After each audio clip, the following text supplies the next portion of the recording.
We'll call the August 13th meeting of the Board of Supervisors of Caroline County to order. We'll start off with an invocation. I'll take care of that. Please stand. Lord, please be with us as we take the matters of the Caroline County under advisement. Please give us the wisdom, the strength, and the courage to make the best decisions for the county and its residents. Please let this meeting touch us all and move forward in a manner that extends respect expeditiously. I'm butchering this and I apologize, but we'll wrap it up. Please be with us all. Thank you. Amen. The Pledge of Allegiance. I pledge allegiance to the flag of the United States of America and to the republic for which it stands, one nation, under God, indivisible, with liberty and justice for all. That, folks, is a politician that is at a loss for words, and I apologize for that, for not being more prepared for that. We'll start off with opening board comments. Mr. Thomas. Thank you, Mr. Chairman, and it's been a long summer, so I thought I would miss something, and I'm sure I will, but I tried to write them down to make sure. So we're going to talk about the VDOT signs on 207 speed limits. We're going to talk about county stickers. Congratulations to the fire and rescue folks for receiving the VACO Achievement Award for the mobile training lab. I think that's a great thing, great idea. I also saw every board member, I think at one point in time, and Mr. Cully at the county fair, which looked like a great event. National Night Out, which was a wonderful thing, all through the county. It was great to see so many people out to support our first responders. And I attended the school convocation, which I thought was a very inspirational start to the school year, and it was a wonderful thing. I actually sat with the bus drivers, and as we talked, Dr. Monroe and Dr. Calveric, I guess we'll eventually have to talk about the raises the bus drivers were supposed to get, because they talked about that to me. And one thing, I know as I get older, some of my body parts don't work like they used to. I don't quite see like I used to, but I sure can hear. And the sound system in the gym is absolutely terrible. So, Dr. Monroe, if you'll allow the county to help work with you to fix the sound system, I think that's something we all need to do. Mrs. Long was there, and I'm sure she couldn't hear anything, because I sure couldn't. Then I've got two planning commission issues that I'm going to ask the county administrator to make sure they come back to us in October. One is the zoning fines for multiple offenses. We talked about this before. Mr. Seeley and I share a repeat offender, and he's repeating his offenses now. So we would like to have some sort of teeth in our ordinance that actually costs them money. And the other one is we're working on an ordinance for too many cars parked at a particular residence. Mr. Fincham said he was going to make sure those come, but I'm going to ask the county administrator to make sure those get on the agenda. And last, of course, we have to acknowledge all the events that happened a couple of weekends ago. And I don't know what the county can do on a local level to stop gun violence and issues that are surrounding the country. We can do whatever we can do to stop the hate, which is one other thing. But I thought maybe we could require a special exception for any gun shows that are proposed in the county. Maybe just a small step to make it an extra step. And I'd ask if the Planning Commission could look at that. And that's it. Thank you, Mr. Chairman, for my 5 minutes. Thank you, Mr. Thomas. Mr. Black? Thank you, Mr. Chairman. I just have a few. This past weekend, I had an opportunity with my girlfriend, Kathy, to participate in the YMCA's program called Bright Beginnings. It is a program that is funded by local businesses as well as fundraisers by the YMCA itself. And what it does, it gives kids backpacks for the year, full of school supplies, and it also, they bus students down to the Ashland Walmart, and we were able to shop with, partnered with a student, and we were able to shop with them for a few hours and have lunch with them, sit down, get to know them. There was about 50 or so county residents that were involved in that program, and it is, if you have never done it, and you want to see, it's kind of like Christmas in September. Shopping with these kids and being able to get them the supplies that they need for Christmas, I mean, for the new school year is beyond, it's unbelievable, I guess is the best way to describe it. So they are always looking to expand that program because we all know there are more than 50 kids in Caroline County that have needs for supplies and stuff for the year. The lady who is in charge of it, Sharita Twiner, I can't thank her enough for putting that together. It is an unbelievable program, and for those of you out there that have never done it, please ask about it. It's just an absolutely phenomenal program. The second thing is the direct road project. We'll be talking about that, so I want to thank the Landor Board, Ms. Coots, and so forth, Mr. Coots, for coming out. That was it's actually got some statistics from Chief Loftus that emergency entrance has actually been used 13 times already for a medical emergency and so forth. So can't say enough about how important that was. The third thing is we as a county, and I think it's on our consent agenda, applied for this basically a grant to help expand broadband on Panola Road. And I think that vote among the board was unanimous. We think it's a good idea. There's county money involved. There's some company money involved, and that's a wonderful project. I don't know if there's anyone on the board that was opposed to that. And that was through Atlantic Broadband on the eastern side of the county. My problem lies with the western side of the county and Comcast's inability to come to the table with us. It is extremely frustrating when they meet with us one time a year, give us the runaround that, hey, we're going to meet with you again, and then we have to wait a month to even hear from them. I don't know what the suggestion is, how to deal with it, but we have people on the western side of the county that are outside of the communities, outside of Landor, outside of Lake Caroline, that don't have broadband, and they're very close to those communities. And Comcast won't even come to the table with us.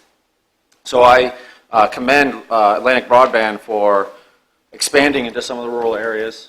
And I don't know what we can do. I don't know if it's an email to Congressman Whitman, because at the constituent meeting that we had back in June, you mentioned something to Congressman Whitman. They call us one time, and then just to placate the congressman, and then all of a sudden they're back and they disappear again. So I don't know what the answer is, but whatever we need to do to get them to come to the table. There are citizens in the western part of the county. It's not just the eastern part of the county that's rural. There's parts in the western part of the county that need that service. And the year is 2019, and I can't believe we're still having this conversation. So I don't know if we need to email, call them, and document it. And then I think what we do is when we document it and email and call them, we send it to the congressman how many times we've tried to reach out to them, because it's beyond frustrating. We made an agreement for, it was like probably 4 or 5 years ago. It was a 10-year agreement. Can we pull them for the franchise agreement? Yeah. I mean, I don't know. I'm not sure what power we have over them.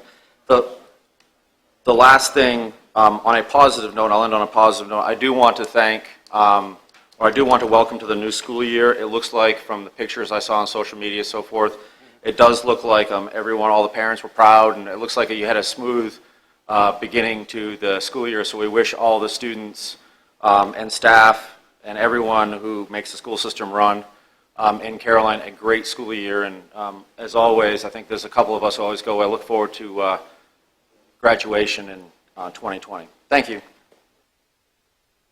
Thank you, Mr. Black. I did think that when you started off mentioning Kathy, I thought she was going to have a change of status from girlfriend, but I'll have to contain my disappointment with that. Ms. Long. It's good to be back. I hope everyone had a wonderful summer break, and I want to thank the Historic Port Royal Group for putting on a nice 4th of July celebration down there. The weather was quite nice, actually, considering we've had hotter days. It was hot enough, but it's been starchier than that before. But I thank all who turned out for that. I also was at the school convocation. I sat up front, and I heard fine because the speakers were right there. But since you didn't want to sit next to me, Floyd, that's okay. I'm a person of the people, so I sat with the people. That's right, that's right. So, but anyhow, it was a very nice program, and I do wish the school and the teachers a wonderful year together, but just remember the heart of school, as far as I'm concerned, is in the classroom. So teachers, God bless you. Go out there, touch those hearts and minds, and grow as good citizens for the future. As Bright Beginnings go, I also was there. I was inside the Y. I wasn't down at the Walmart. I was there greeting the kids and welcoming them, telling them which direction to go, and it is a wonderful program.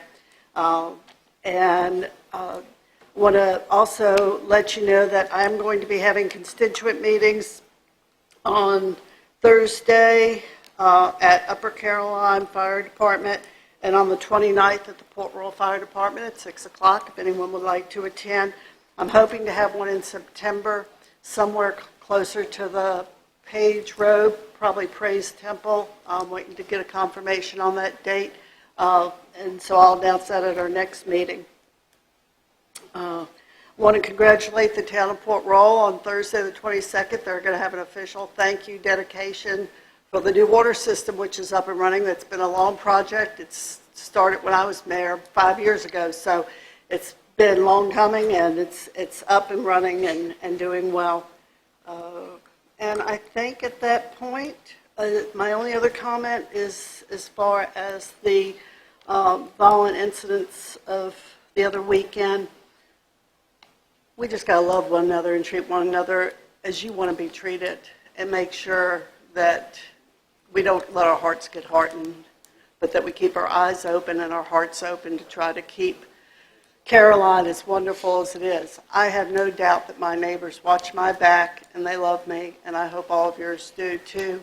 And if somebody needs some comforting, don't be afraid to reach out there and ask them if they've had a bad day and what you can do to make it better. That's all I have for this evening. Thank you, Ms. Long. Mr. Underwood? Thank you, Mr. Chairman. Just a couple comments. First, I'd like to thank the Tate family and Fran Whitaker for the great agriculture fair that was put on. It was really a very nice event. I attended a couple days, and I don't think we, again, sometimes really see the impact until you're actually there and talk to people about what's really going on, and it really has an impact on our community. I attended National Night Out at Caroline Pines and out at Low Massey Park in Dawn, Virginia. Two really good turnouts. I was kind of surprised when I talked to both of the groups of people sponsoring National Night Out. I thought we had a greater hand in the pot, so to speak, to make that event happen. And talked to Major Mosier a little bit and a couple other folks. And some of our communities don't have National Night Out because it's just financially not feasible. So I would ask this board that maybe we begin to think about sponsoring National Night Out in each one of our districts, or sponsoring 10, and being willing to give those areas maybe $500 or $1,000 to put on a National Night Out. But I think it was very important. It was well attended in Dawn, as well as well attended at Caroline Pines. So I think we can maybe do more to make sure we have this event yearly where people are attending. I also attended the Caroline's Promise Back to School night, back to school event at Caroline Middle School, and they gave away free backpacks and book bags and notebooks and paper. And I think after going to all of these events for back to school, all of them were doing something separate. And it would be nice if they all could come together But they were giving away the things that students need in order to get back to school. So if in fact maybe we could have a coordinated effort, I think would be super, and I think we'd have a greater impact. I think there were just maybe 500 kids there, maybe 4 or 5. Oh, it was around the building. It was wrapped around the building of parents bringing their kids out for supplies, and I thought it was just excellent. On another note regarding the tragedies across the country, I would ask this board that we send a letter to our elected state officials and let them know that we support a ban on these high-powered magazines. A person with a 100-round magazine, it's not honey, I can tell you. And I think this board should send a message to Richmond that we're requesting that they begin to move and do something for our communities. Because it's their community that's affected today, but tomorrow it may be ours. And finally, a week ago or so, a young man that I knew, that I've known for a number of years, who's intellectually challenged, was stopped by one of our officers and really didn't understand the implications of being stopped, and consequently it turned into a bigger situation than what it was. I'd like to see, or like to hear from our experts in the county regarding mental health, and what are we doing to ensure that our folks who are mentally challenged don't get themselves in a bad situation.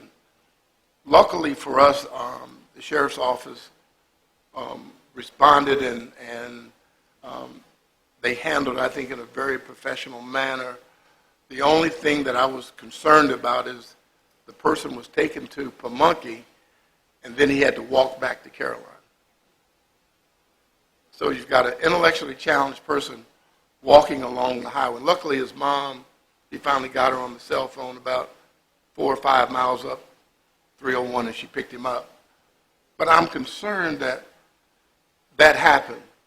That should not happen to our intellectually challenged folks. So I think there should be a greater discussion, and I'm hoping that we can have an open dialogue as to what we can do to ensure that we really make sure that we're looking out after the public. Thank you, Mr. Chairman. That's all comments. Thank you, Mr. Underwood. Mr. Seeley? Thank you, Mr. Chairman. We have all been to a plethora of events, from historic Port Royal's 4th of July, which I thought was one of the best ones they'd done in a long time, and it was really well attended. National Night Out, I will say in Bowling Green, we had probably 150 people come. I know the sheriff made rounds to go to all the national nights out, which is a tough job, so if we make more, I'm not sure they'll ever get to see the sheriff, but I know they made every attempt in the world to see everybody they could. I also had the privilege of attending the Mattaponi Association's 140th anniversary. The Mattaponi Association was started in Shiloh Church 140 years ago. They had quite an event and quite a number of speakers at that event. I think it's a huge milestone for an African American association to have lasted 140 years. Mr. Underwood and I were both at the Caroline's Promise Back to School. That was on Saturday. The following Tuesday was the Family Practice in Bowling Green Back to School, and they had a line out and down all the way past the dialysis center.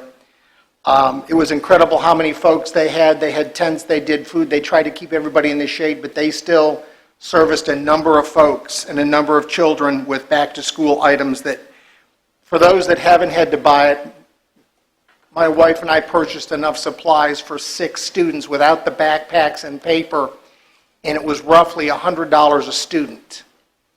I don't know if anybody realizes how expensive elementary school start is, but it's gotten very expensive. We donated that to Caroline's Promise, who did a fabulous job of distributing that by actually setting up stations and routing the parents and the children to each station to get what they would need at each one of those in terms of paper, pencils, pens, backpacks. It was really something to see. The Family Practice does it different. They pack the whole backpack and they set it up by age groups, and they actually hand the child at the end of They do a little bit of medical talking to each parent and child, and at the end of this long line of stations, they actually hand the age-appropriate backpack to those children, which I thought was an incredible way to do something as well. The Caroline County Fair came off without rain this year, which was really nice. For those that didn't realize, 2 years ago it rained so bad we had to pull almost everybody out of the parking lot at the end of Saturday night, so it was good to see no rain on Saturday evening. On a sad note, for those that don't know, St. James Baptist Church lost their pastor. Pastor Burton was somebody that I'd known before he actually became the pastor at St. James. It was a very big loss, and it was very sudden and very unexpected. I hope everybody will extend their prayers to those that attend there. They were very shaken by that. And lastly, every Friday in August is Music on the Green in Bowling Green from 6:30 to 8:30. Everybody's invited. It's outside, and it's been a great event so far. So thank you, Mr. Chairman. Thank you, Mr. Seeley. I had the pleasure of attending the Jamestown 400th anniversary of the legislative body in the Western Hemisphere. So that was a great event, really well done by the Jamestown facility. Many of you may have seen there's an article that the Freelance Star wrote regarding the Orcas swim team, which is based out of the Caroline YMCA. The team is growing in size. It involves about 50 families, and they've grown every year. This is their 4th year. They had a very successful season. Get a great article, positive article about things going on in Caroline County. Also had the privilege of being a speaker at the Airstream rally. They brought about 750 Airstream campers to Meadow Event Park. Those folks were here about between 5 and 6 days. They toured the county, they shopped at our stores, they ate at our restaurants, they took bus tours of various historical and noteworthy attractions in the region. All in all, a wonderful event. It was quite an opening ceremony where the groups from all over the country, they each have their own flag, they bring it, they're proud of it, and it's quite a display. Also wanted to share that the Caroline Woodland Trail that was made possible, again, thank you from this board by donating money to get that built, has 500 followers and 500 likes, and that is it's a great accomplishment. Again, the trail is functional, it's being used widely, and to my surprise, a lot of people were able to push strollers throughout the entire length of it, and again, lots of great comments and lots of use from that. I believe the cross-country team is actually using it as a workout, and the Parks and Recreation is actually considered doing a trail run, a fun run in the fall on that. And lastly, my 4th child, 4th of 4, started school. I've been in 3 of the 5 school buildings in the last few weeks. They all look great. It's a testament to the work. I know that doesn't happen by accident, but everything we've heard and seen thus far after 2 days has been extremely positive. What I've seen has been outstanding, and very proud of the accomplishment of getting that started for the schools. So thank you. And that's all I have. All right. With that, we'll go on to amendments to the agenda. Anybody have any amendments?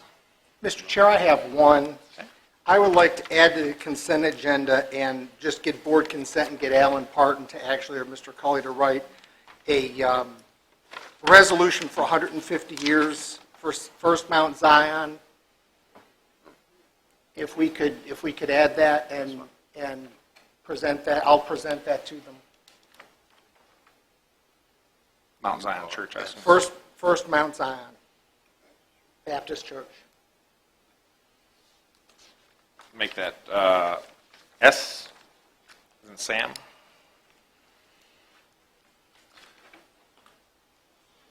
Anyone else before I have one I need to make. All right, on consent agenda item P, as in Paul, that needs to include after the amendments and rezoning. It'll be an expedited. They're asking for an expedited process for text amendments and rezoning for that parcel. What are you saying? You want to not make it a consent, or you No, want to that, make it a? the and rezoning portion was left off of Oh. the agenda. Okay, okay. Yes. Just making sure everyone's clear what we're voting on, or if you want to pull it off to discuss it. Any other amendments or changes? All right, with that, we'll go ahead and we've set our agenda for the day. We get a motion. Motion to accept the agenda as amended, Mr. Chairman. Get a second? We have a motion and a second. All those in favor say aye. Aye. Any opposed? Okay, we have our agenda. With that, we'll move into presentations. Recognition of individuals associated with the Durrett Road Emergency Access Project. Mr. Black. Thank you, Mr. Chairman. This has been a long time coming. So just wanted to, before we have resolutions and pictures from the day that we had the ceremony and the ribbon cutting, I can't stress enough, I mean, this process, it took a while. I think it was like 3 years, 3-year process of red tape and dealing with all kinds of different things, obstacles that kind of got in our way. I would really like to thank the board for reconsidering. I know the first vote from the Landor board didn't exactly go the way I had anticipated or wanted, and I appreciate you guys reconsidering this project. Also, there was a few board members that actually came to me and said, well, what if we did it this way? And that was the way that the county actually went with. So Mr. Cooper and everyone, I really thank you guys, your diligence in seeing how important this project was. I had said in my opening board statements that it has been used 13 times. And I don't know how many of those are involved with life-threatening, but even if it's only one, that is money that's money that's well spent. I have heard I think it was this past week, I heard sirens very close, and I was like, that has to be coming from the emergency entrance where it was coming. And so it felt really good to know that someone's emergency response time to their house could be cut by 4 to 6 minutes by going straight up Durrett Road. So I think that's a very, very big positive, and it shows how the county and an HOA and so forth can work together, and that's what we're designed to do. You guys are all about the people of Lake Landor. We're all about the citizens of Caroline County, and it kind of intersected there, so I do want to thank you.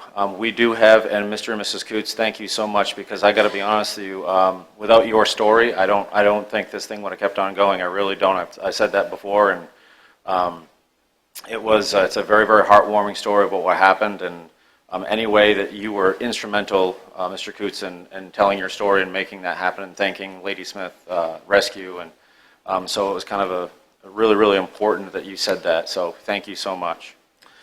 With that, I have a resolution for all of you, and I'll just read it publicly. It says, a resolution commending those involved in completing the Lake Landor Emergency Access Road Project. Once I get done reading the resolution, you guys can come down, we'll have a picture, we'll take a group picture and so forth. It says, whereas an emergency road connecting Durrett Road and Crum Drive in Lake Landor opened on January 2019 through right-of-way access granted by an adjacent property owner, and whereas the gated road provides access to the Sheriff's Office and Department of Fire and Rescue and expedites emergency response times to approximately 102 homes in Lake Landor. And whereas improved emergency response times can often make a critical difference between life and death and significant property damage.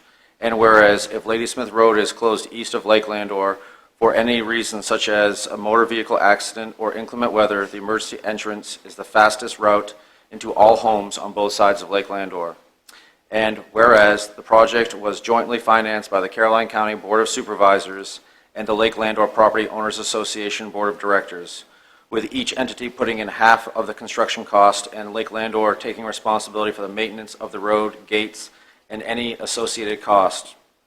And whereas many individuals worked diligently and effectively to complete this important project. Now therefore be it resolved that the Caroline County Board of Supervisors hereby commends and extends its sincere appreciation to all those involved in making the Lake Landor Emergency Access Road Project a reality. Adopted this 13th day of August 2019 and signed by Chairman Clayton Forehand. If you guys would like to come down, thank you so much. Come on down.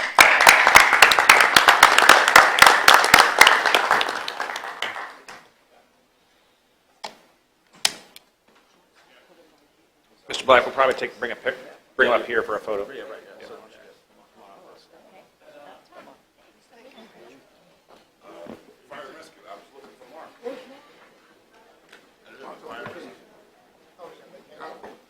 say, I'm just.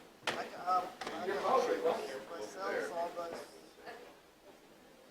almost dead, but I might be able to get one. Oh, you got it. Yes, go.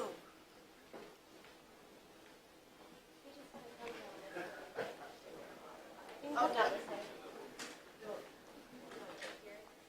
We usually do it right this corner.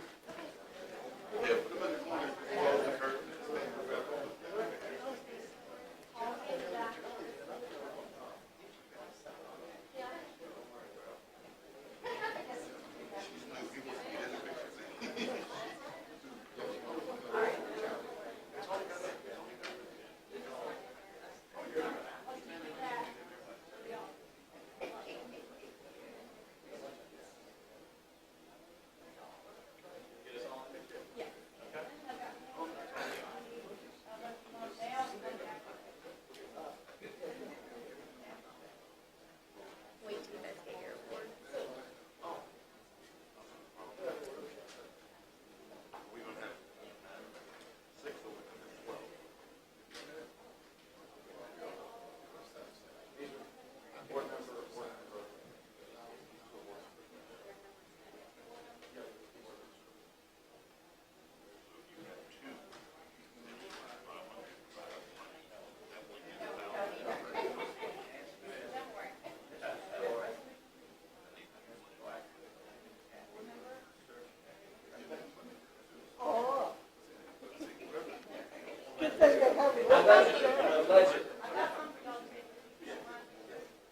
You guys ready? You want me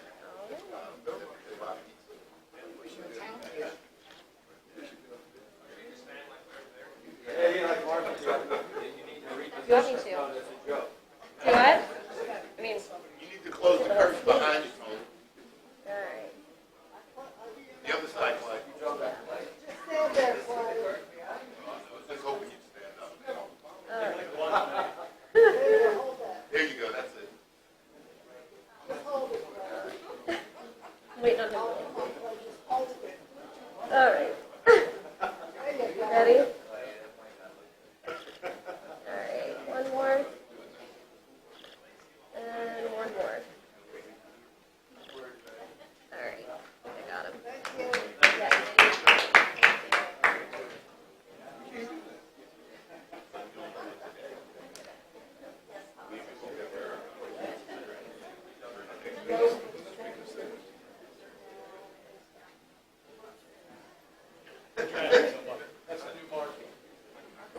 Yeah, she's nowhere near as much work on it. The capital discussion.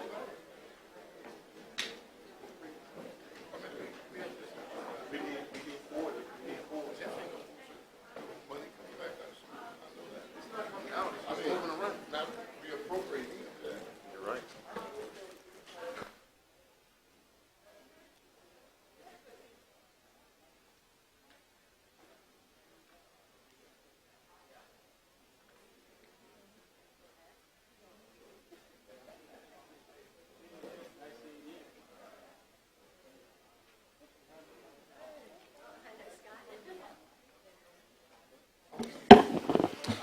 All right, next up, we have the presentation of Caroline County Public Schools Pathway 2022, excuse me, 2-year review.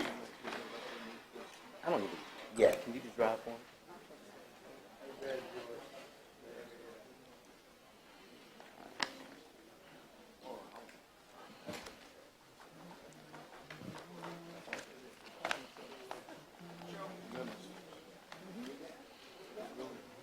We ready?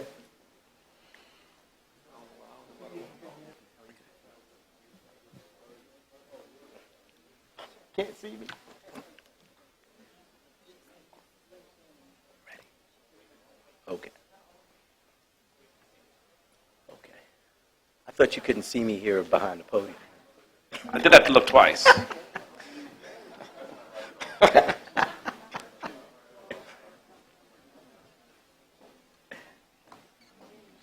Good thing it's come in small packages. There you That's go. Sure.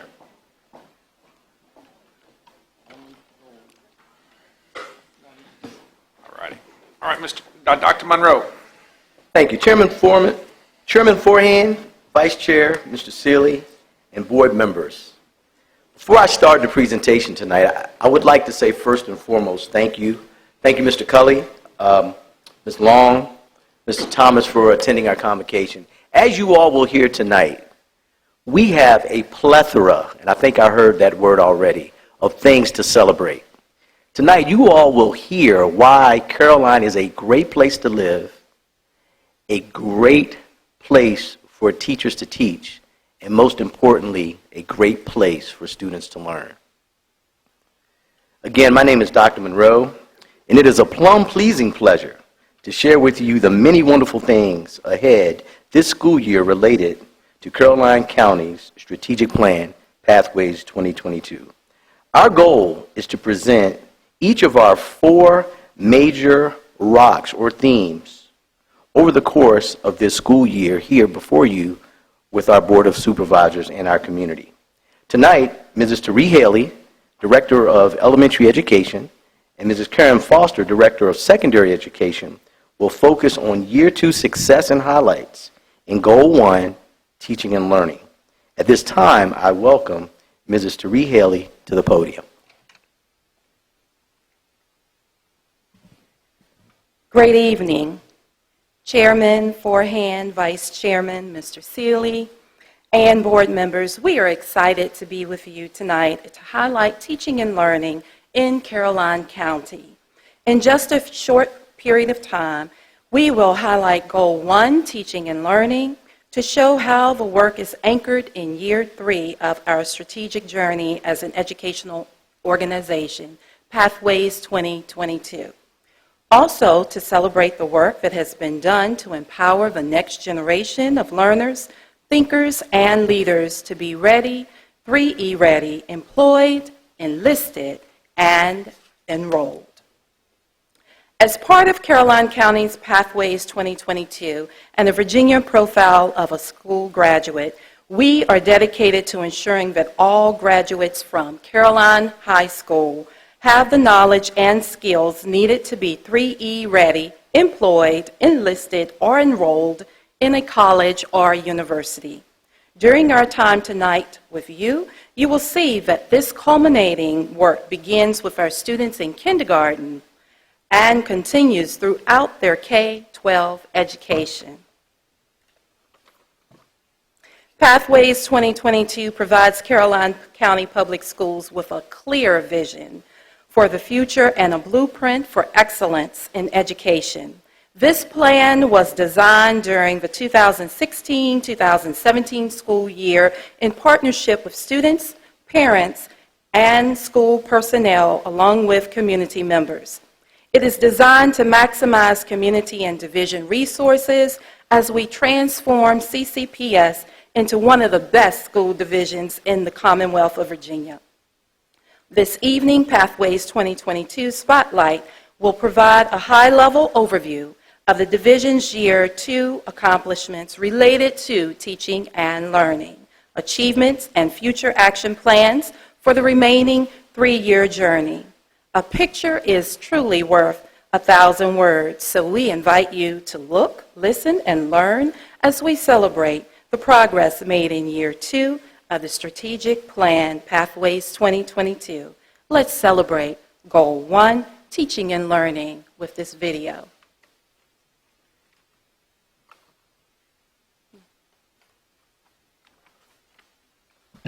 Board, we'd like to apologize. There is a block on YouTube, and we had a YouTube video that we were going to show tonight. But what the video does is it highlights all of the things that have occurred in reference to teaching and learning, and it is to the song Celebration. We are celebrating. I know that Mrs. Long, Mr. Thomas, Mr. Cully, you all saw that video at Convocation, and that was the first video that showed all of our STEM successes. It showed our young lady who represented Zone or Region 1 winning the STEM award. It also showed the numerous awards that our students and teachers received this year to the background song of Celebration. So again, that video is actually blocked with whatever system it's here, but we're going to move on to the next slide so that we can share specific highlights. Thank you. Goal 1, Teaching and Learning, which includes our K-12 Profile of a Graduate, Digital Conversion, professional development, and student achievement. Beginning with Profile of a Graduate, the class of 2022 has launched our K-12 Profile of a Graduate. Our Profile of a Graduate has been shared and graciously received by CCPS employees, both school board and board of supervisors, recognized throughout the Eastern region, and praised by the State Superintendent of Instruction, Dr. James Lane. The Profile of a Graduate plan and website have been enhanced to add work-based pathways that include job shadowing, mentorships, internships, co-ops, and experiential learning opportunities that has resulted in ongoing increases in business partnerships and opportunities for students K-12. The growth after year 2 has simply been amazing, ensuring that all CCPS students will be enrolled, enlisted, and/or employed upon graduation. Our next highlight is digital conversion. Year 1 of digital conversion was a success in leveling the playing field for CCPS students 6 through 12. The Chromebook has served as a tool to enhance teaching and learning while increasing equitable access and exposure to college, career, and life-ready opportunities.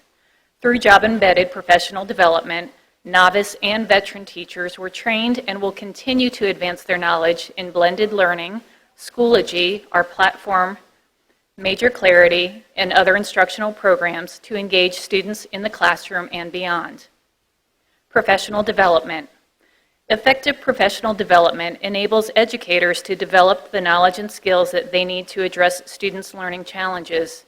To be effective, professional development requires thoughtful planning followed by careful implementation with feedback to ensure it responds to educators' learning needs. As outlined on the slide under professional development, you will see a variety of modes in which professional development and feedback occurs to strengthen the skills of our professionals, with training at the district level, building level, and more targeted work within our professional learning communities to positively impact student learning. Finally, student achievement. As a result of these efforts, all 3 elementary schools achieved or surpassed the state benchmark in reading, math, and chronic absenteeism. Caroline Middle School increased their math pass rate by 6% and celebrates 2 consecutive years in surpassing the state benchmarks in both math and science. In addition to exceeding accreditation targets, Caroline High School's on-time graduation rate increased from 87.9% to 91.5% and nearly tripled their scholarship earnings from $2.4 million in 2018 to $7.7 million currently. We applaud and celebrate these many accomplishments. Thank you, Mrs. Foster. Team, in closing, Caroline County Public Schools has a lot to celebrate, as you all heard this evening. Providing that Caroline County and making sure that Caroline, as I said earlier, is an awesome place to live because it is a great place to learn. On September 26, 2019, the Virginia Department of Education will release accreditation results for schools across the Commonwealth. Caroline County Public Schools, for the first time in a long time, will celebrate all 5 schools being accredited. And I think that deserves a round of applause. We will have 4 schools fully accredited, and our middle school will be accredited with conditions. And as Mrs. Foster says, we are so excited about the middle school because last year they actually met the target in mathematics for the first time in 9 years. And this year, not only did they meet it, but they also increased their percentage by 6%, which means that they're continuing to move onward and upward in mathematics and science. And this year, the focus will be on writing. That's the one last piece to get us over the mountain. So with that being said, I also would like to say that Dr. Kelverick brings greetings this evening. She had another engagement with the Ruritans where she is also celebrating and sharing the results of year 2 of our strategic plan. And last but not least, we would like to thank the board for all you do for our schools, for our students, and the Caroline community. Are there any questions at this time? Dr. Monroe, have y'all encountered any significant changes in the plan from 2 years ago when y'all first set out? What we found is significant changes, no, but what we're working on is our goal is, one, social and emotional learning. I know that that was brought up by Mr. Underwood this evening. Part of our convocation, we talked about all learning is social and emotional, and that has been added to our plan, and we are looking at partnering with social services and other wraparound services in Caroline and beyond. And we have implemented a mind-up curriculum in the elementary schools, brain breaks, and a plethora of other supports for social and emotional learning. We also are part of a resiliency network that Mr. Klingscales has brought to Caroline as well to make sure that we are providing support for families.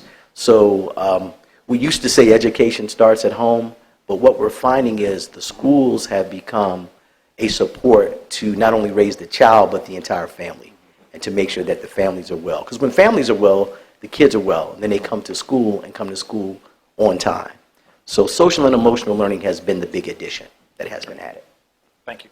I didn't mean to put you on the spot, but No, it's I okay. thought it'd be something you could rattle off. the Well, top you of your head. ask, and that's where we are. And I love the answer, too. Mr. Forehand, I have one quick question. Yes, Ms. Long?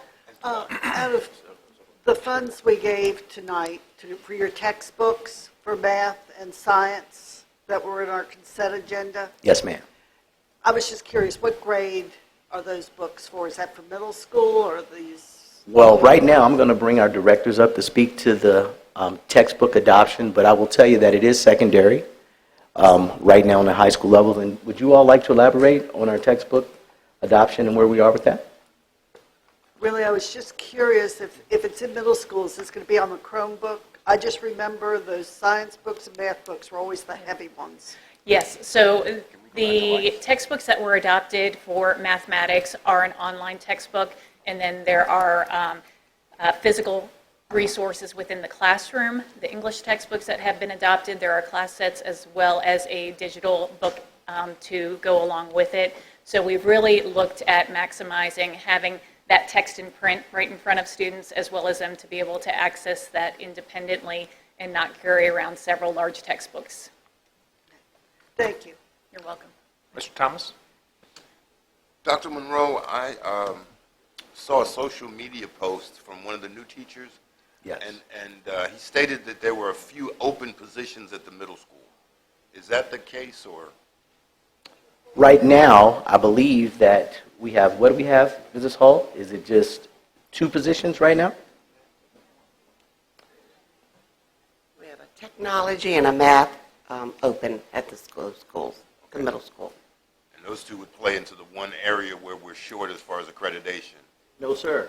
As I thought you said math. No, as you recall, we made it in math last year for the first time in 9 years, and we had a 6% increase this year. So math is an area where we're strong. Writing is that one piece that we still need to work on at the middle school. All right, so And so we we're are still looking- actively looking. You're still looking for those Actively folks. looking. Okay, thank you. Mr. Black?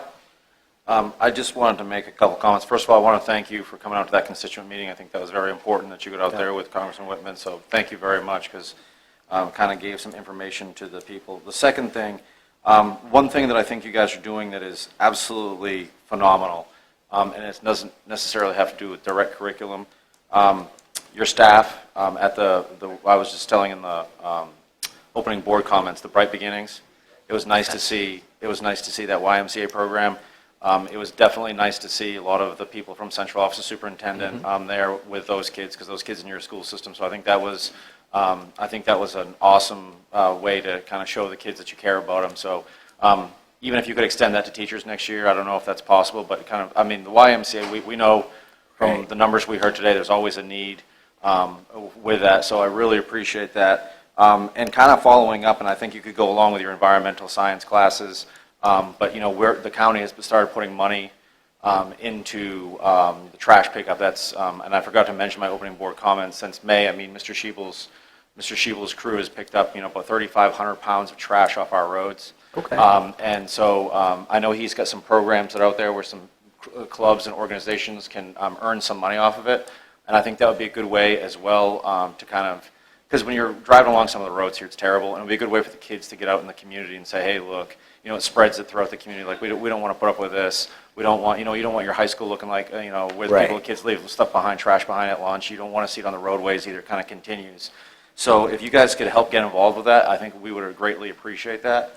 And that would be awesome. I mean, truly awesome. The only one thing that I would ask, if from you guys could get us some budget numbers as far as like the supplies your teachers get for the beginning of the year, like what budget you give for like high school departments, middle school departments. If you could just kind of send that off to us as far as, like what, like in other words, for an English department, a math department, what those teachers, because one of the things that you hear about, me being a teacher myself, is how much money teachers are spending on supplies, and I just kind of like to see, okay, what are the teachers at the schools? What are they getting from the school system as far as in their budget, as far as colored pencils or glue sticks or whatever you need at elementary, middle, and high school? Is there anything, that those teachers are getting, and what the budget is per department? Will do. And Okay. Mr. Mr. Black, Stevens is here too this evening. I bought about 10,000 glue sticks in the last 5 years myself. We'll certainly pass that on. The school-based allocations actually go to the school as a whole, and then the school each individually divides that money up. So for what I can provide you is the entire amount that has been provided to the schools, to each school. Yeah, that would be great, because it would just be nice to know that the teachers are getting that. Different teachers have different needs in the classroom. One teacher's need maybe, and as a department, I know many times the department chair will collect, hey, what do you need? And so then they'll kind of put together a list and make an order form. So if we can kind of just make sure, because that's one thing you kind of want, is you don't want to hear, teachers are always going to spend their own money. We know that. That's not going to but the reality behind it is if we can mitigate it and help kind of alleviate it just a little bit in some way, shape, or form, it would be nice to just kind of see that money is getting to them so that they have the proper supplies. Thank you very much. Thank you. It is noted and will be done. Thank you. Thank you very much, Dr. Monroe. And congratulations, by the way, on the accreditation. Thank you. Thank you. And it is a total team effort. Thank you all. Next up, we have the discussion of possible changes to Chapter 103 of Taxation, Article 5, Vehicle License Tax of the Code of Caroline County. Mr. Chairman, members of the board, I'm going to provide some background on this matter and turn it over to Mark Bassoon. At the June 11th meeting, Board of Supervisors meeting, Supervisor Underwood posed some questions regarding how the county's vehicle license, or VL tax, is applied. There were two questions. One was, why does the county apply the VL tax to vehicles that are not registered with DMV and therefore don't have a license and are not operated on the roads? The second question is, why is the VL fee tax assessed more than once a year on the same vehicle if it's sold or transferred to another person? The answer to both those questions is because that's the way the county's current VL ordinance is written. However, after reviewing the relevant state code sections and Attorney General's opinions, County Attorney Ben Emerson believes that the board can, if it so chooses, amend that and only assess a VL fee on those vehicles that can legally be operated on the roads, or assess a VL fee only once per year on a vehicle based on the DMV list of registered vehicles each January 1st. So whether you want to pursue those amendments, of course, is entirely up to you. Staff will not advocate one way or the other for or against them, but we do want you to be aware of certain facts. And that is the revenue loss that would accrue in the event that you approved either one of those amendments. Funds from the VL fee are a very important revenue source for the county. Over the last 4 fiscal years, we've averaged over $1 million of revenue per year, and the FY20 budget projects $1,074,680 in revenue. So it is a very important revenue source. If you change the ordinance to charge a VL fee only on the vehicles that can legally be operated on the roads, Mr. Bassoon's office estimates the annual revenue loss at about $107,000. And if you wish to make up that lost revenue by increasing the personal property tax rate, you would need an increase of 3 cents in that case. If you began applying the VL fee only once per year on January 1st, you would lose an estimated $321,000 in revenue, almost $322,000. And you would need an increase of 10 cents to make up that revenue on the personal property tax rate. You see in your board packet, there's included a list of surrounding localities in Caroline, 10 other localities, I believe, with the adjusted effective personal property tax rates for each, because they're applied differently, and so what you really need to compare is the adjusted tax rate. And as you can see, Caroline is third highest amongst the localities now. So that is just some background information we wanted the board to be aware of before you make this decision, and with that, I will turn it over to Mr. Bassoon for his comments.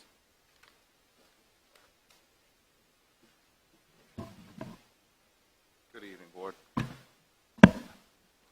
There's one concern with any type of amending to this ordinance that my office, the Commissioner of Revenue's office, wants to make this board aware of. In looking at the way these two different avenues of changing this, if we don't adopt both together, my office cannot guarantee to be able to track all of the vehicles on the second part of this, as far as the duplicates and as far as cars coming into the county, only because of the way we receive DMV information currently. DMV rules don't always jive with tax assessing, and it's always a pull and tug. While we receive weekly downloads with lots of information, if we move to this without adopting the January 1st portion of this, it could cause a lot of vehicles coming into the county unchecked. So we would be losing that revenue anyway.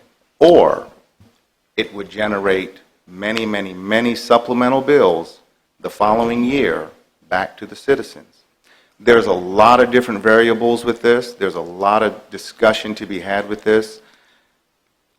At the end of the day, it's up to this board to decide. I think each one of us have had discussions with constituents, citizens, in regards to VL fees. Either you've spoken to me personally about citizens' concerns, or either you've called the office, and we're here to administer whatever you all decide. I have David Watson here with me to discuss the table that has all the monies, and Ms. Sandra Stevens, my Deputy 3, to discuss any DMV direct questions. If you have any questions, we can try to answer it. Okay. We'll start off with Mr. Thomas. Okay. Now, just to make sure it's all clear, the example Mr. Underwood gave last time was if he sold a car to Mr. Black would then have to pay the vehicle license fee. And then if Mr. Black sold a car to me, I would have to pay the vehicle license fee. And that's what these figures are based on in the first table, correct? That would be second table. The second portion, Okay. the 300 and... Okay, and that's what I want to make sure we're all clear and we're all seeing the same thing, because I'm not sure I agree with that, and I'm sure we'll discuss it. Because in the DMV sense, if I sell my car to Mr. Black, he has to go get a new license. So if you get a new license, you should probably pay the vehicle license tax. What my constituent concern was, I'm a 75-year-old grandmother, I don't buy a new car often, I bought a new car, and the county charged me another vehicle license when before I just transferred my old one. So that's not part of this equation, but that's the one I want to fix. Mm-hmm. And I don't think there's that much of a loss in revenue when we transfer those. Do you have any idea what it would be? Well, the transfer of the decals had to do strictly with the stickers. Right. It didn't have anything to do with the way we assess. The way we assess these $30 vehicle license fees right now is by way of DMV downloads. Anything that comes in right now with the way this ordinance is written, anything titled, period, It could be within the same household. They're going to get hit with that $30 fee. Right now, it's blanketed. Everyone's going to get it. And that transfer fee only applied to, like, if someone tore it off and brought a piece in. That was all handled on the treasurer side. But and that's what I think is fair. I mean, I'm trying to look at fair. If I sell my car to Mr. Black and he sells it to Mr. Underwood, we should all pay that fee, in my opinion. But if I buy a new car or I buy a different car, if I trade a car in, that's really the point. I have paid that $30 January 1st. I trade my car in January 2nd, I should not have to pay another $30. That $30 should cover me for the whole year, and I understand, because I called Mrs. Stevens right after my constituent called it, and it was a fact that when we rewrote the ordinance, we no longer included the transfer language. So we don't even have stickers anymore. So I'm just transferring a fake sticker or a sticker that doesn't exist, and I think that's fair to our constituents. And that's why the January 1st portion of this would cover all of the duplicates, cover all of that, but unfortunately, by the way we receive the current DMV information on our weekly downloads, it doesn't break it out like that for us to be able to see that. We see titled and registered, and DMV will not change that for us. I mean, everyone's going to get it if we don't do the January 1.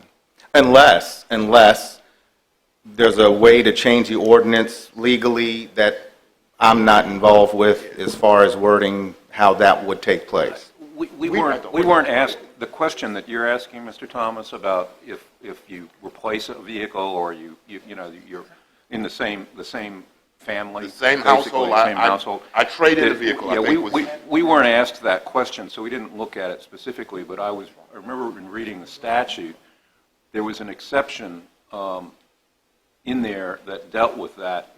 Yeah. That dealt with that in the state code.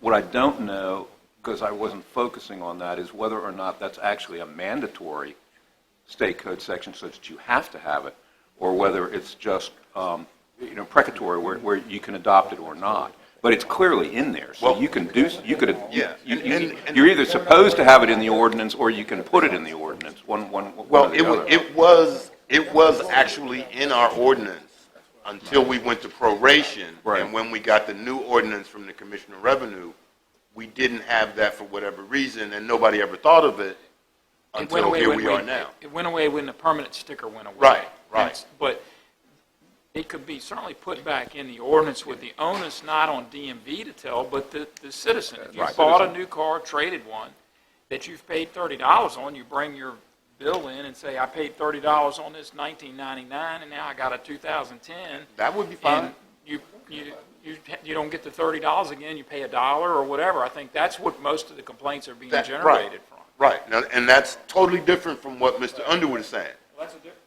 That's version 1. That's Right. the one that costs 3 cents too. Now, my version is not on there because that wasn't something you had considered, but the reality is we're not trading in that many cars a year, are we? Ma'am? No, just like he said, though, in actuality, it becomes responsibility of the individual.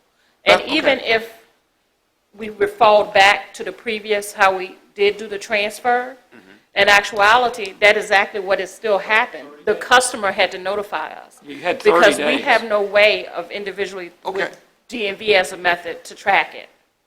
And I would be able to get my old tax bill from the treasurer or somebody that showed that $30 on there, then take it to you and say, look, I paid it. Correct. If it Don't had- charge me. At this point, because there's no physical sticker, Right. we would be solely dependent on them actually paying the bill Okay. and being able to produce the receipt or what have you, that it had been So- paid, so that we could just do a transfer free. Okay. But it'd have to be added back into the ordinance in order for us to do that.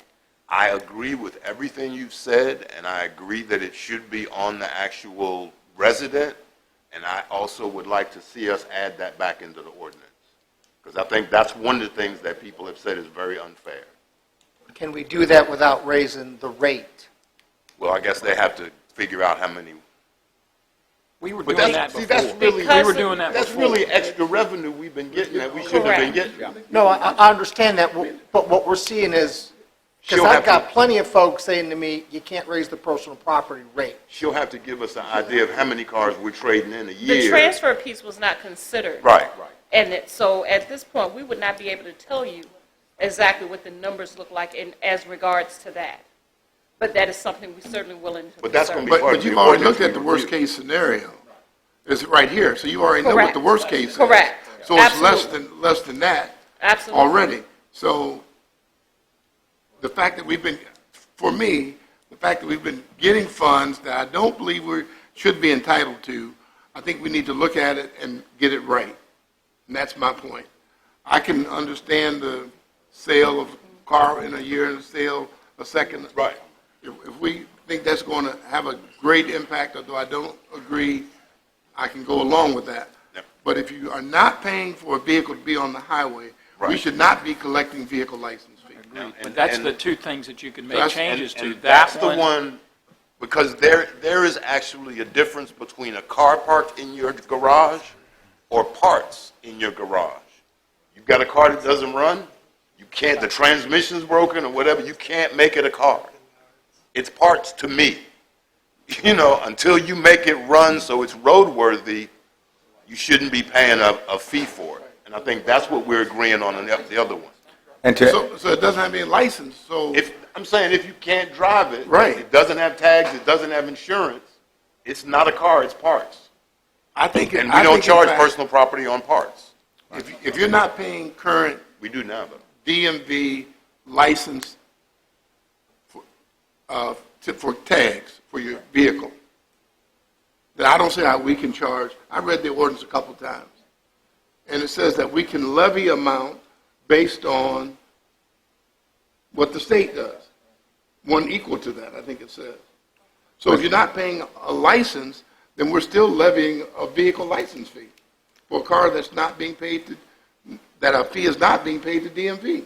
That's how I read it now. Mr. Underwood, if I could jump in on Yes, that. sir. There is a DMV code, registration Right, DMV 40. code, 46.2752, that Right. actually talks about this very same topic. What you're talking about is the Commonwealth imposing a fee less than the locality and so forth. There would be a little research that still needs to be done with that, because it might end up being that the board may need to adopt this ordinance change in conjunction with that DMV code versus the tax codes that's quoted in here. But there's a specific understanding of the word impose there that we're trying to get some clarification on before we can really justify that. Well, Mark, how does my 1964 Volkswagen come off the road? You would have to deregister it, or I don't pay taxes. I really don't have one, but it's hypothetical. It's so old, it's not worth anything.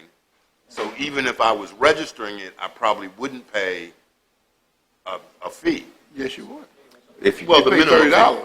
The minimum fee $30. But, right now but- you would, if it's But how titled does in it your come name. off the roll? How does it come off the roll? Because it's so old, it's not worth anything, or you still want to charge me $30 regardless? Well, if you haven't renewed your tags in so many years, it would purge out a DMV, but the way this ordinance is written right now, You still get. it's still in the name of. Still And in the name of that, Boyd see, that's Until what it the purges from DMV and then it comes right, off. but still, and I went back and looked at this same ordinance change in 2013, and there was a note back there that discussed this whole situation, what you just said about purging, rolling off the DMV rolls.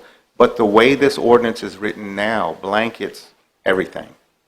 I mean, unless this thing is reworded and worded the way the board wants to see it to capture all the different variables, which there are many, it's going to be a little bit of work that needs to be done. I think the tools are there with the state codes, between the DMV codes and the taxing codes, but how the county is allowed to adopt the certain languages they want will be a little bit trying, and I would have to defer, to the county staff and y'all's attorney.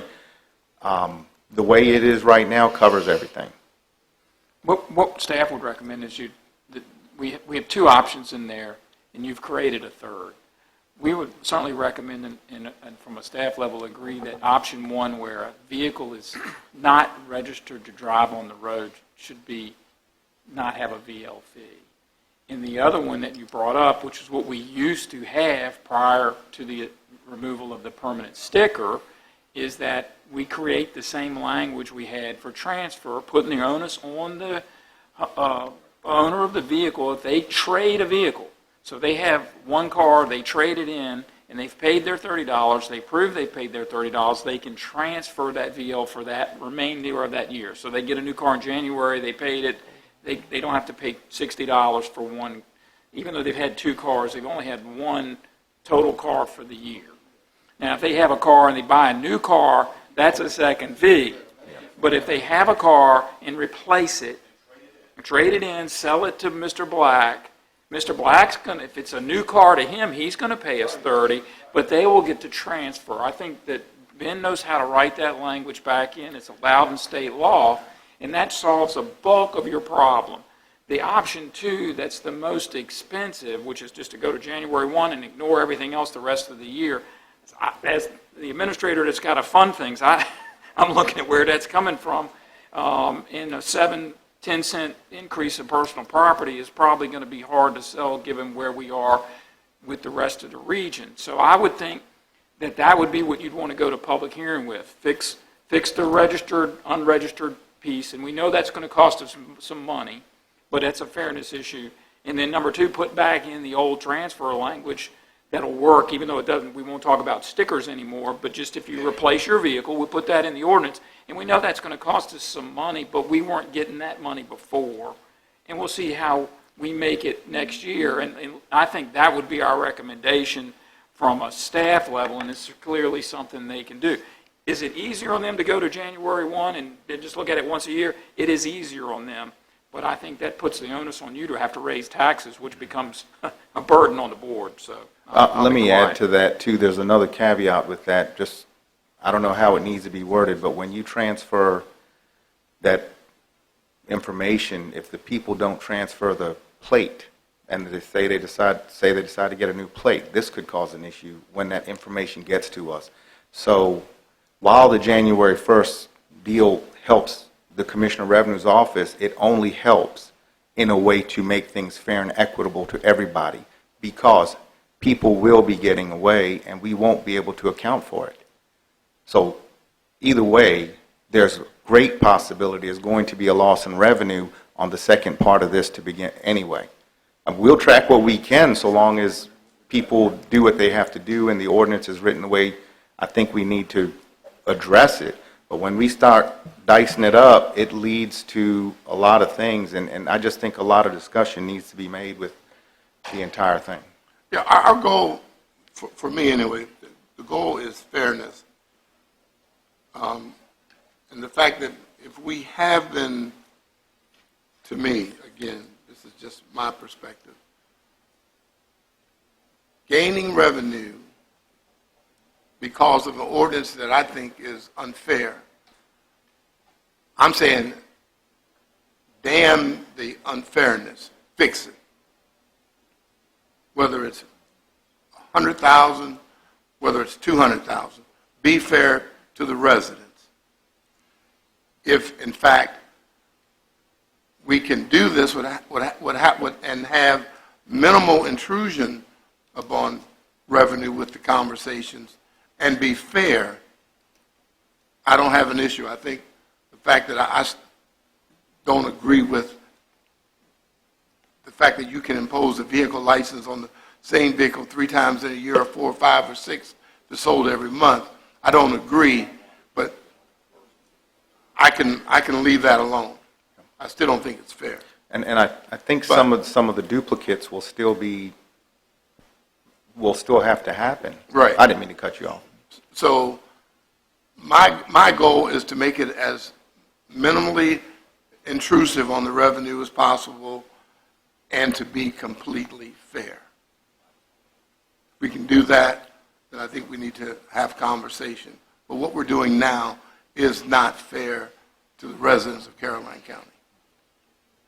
My office is open to working with staff and the attorney to try to get this thing worded correctly. just one other thing, we had another call, and I don't know if this would fit into that fix. As an example, couple, married, no will, someone passes, the vehicles are in those folks' name, in the one person's name, the individual goes to DMV, she transfers those cars, she's going to get hit with 4 new $30 fees. And I'm not sure if the language we're talking about for this third portion covers that. So it's really going to have to be some work and some massaging to get it to cover everything. There's so many variables with this. We kind of do that like family subdivision, mother, father, sister, brother, aunt, uncle, something like that. Mr. Forehand? I don't know that state code would That's how far it allow that. Mr. Forehand? Ms. Long? Is there a DMV question? Isn't there a form DMV has for a widower if they need to transfer, fix the title? It's just people don't know about it, so if they don't ask. Yes, ma'am. In the case that there is no will, or there's no executor or no administrator of a estate, they would be able to come in. They have to advise us as such of their circumstances. And there's a VSA 24, which entitles them, gives them authority to transfer that vehicle as an heir. So when that is done, does DMV recognize that as the same car, the same registration, it's just a name change on the registration, or does it pop back up for another license? It recognizes them as an heir, and they do not pay sales tax again. But they do have to pay for another plate. All right, so we do need to fix that. I knew Correct. there was a form there, because Yes, we ma'am. talked about it. All right, They thank would you. only pay for the tag itself and $15 for the title. But they do not pay sales tax again as an heir. Not sales tax. And be careful with like Mr. Thomas That DMV, referenced trying to include like brother to sister. Family Based on the subdivision, state, yeah. that's not a legal transfer as far as exemption. It has to be to children or mother and father. Yeah, I kind of figured you were going to stop me, but I was on the roll. Let's throw it. But the reality is, we as a governing body, and I think Mr. Underwood kind of hit the nail on the head, we need to be fair and equitable when we, impose whatever fees we have. It's not fair for, if I pass, my heirs to have to pay another $30 on my car. They should be able to say, we're heirs, he paid that $30 January 1st, it's done. However, if I need to come to your office myself and say this person is an heir of such and such, I'm willing to do that. And I figure we just need to make a way to do that. And that's really all I'm saying. Correct. And if it's written into ordinance, as That's long as it's right. mother, father, children, that is permitted. But grandchildren, sisters, brothers, You know how we uncles, are in the country? that is not permitted. That's my cousin. Just because you was raised by your cousin, that Right. is not permitted. Right. Okay, well, we'll work on that. We'll go as far as we can. I think that's the way, that's the way we can do, Mr. Emerson, is go as far as we can as far as family. All right, just to summarize so we can move along and get out before tomorrow. We have 3 issues on the table. I think there's consensus that one of them is not something we want to pursue, and that is the multiple fees for different transfers of the same vehicle to different owners. multiple sales. So that one we're going to take off the table is something to consider, and we'll leave on the table the transfer from a single transaction, old car, new car, and then a non-drivable or non-registered vehicle that's sitting in Mr. Thomas's backyard, and we're not getting in the garage, not getting the $30 fee annually. I'm happy with that. Mr. Chairman, Mr. Black? Mr. Bassoon, is there a way to get updated numbers based on writing this new language?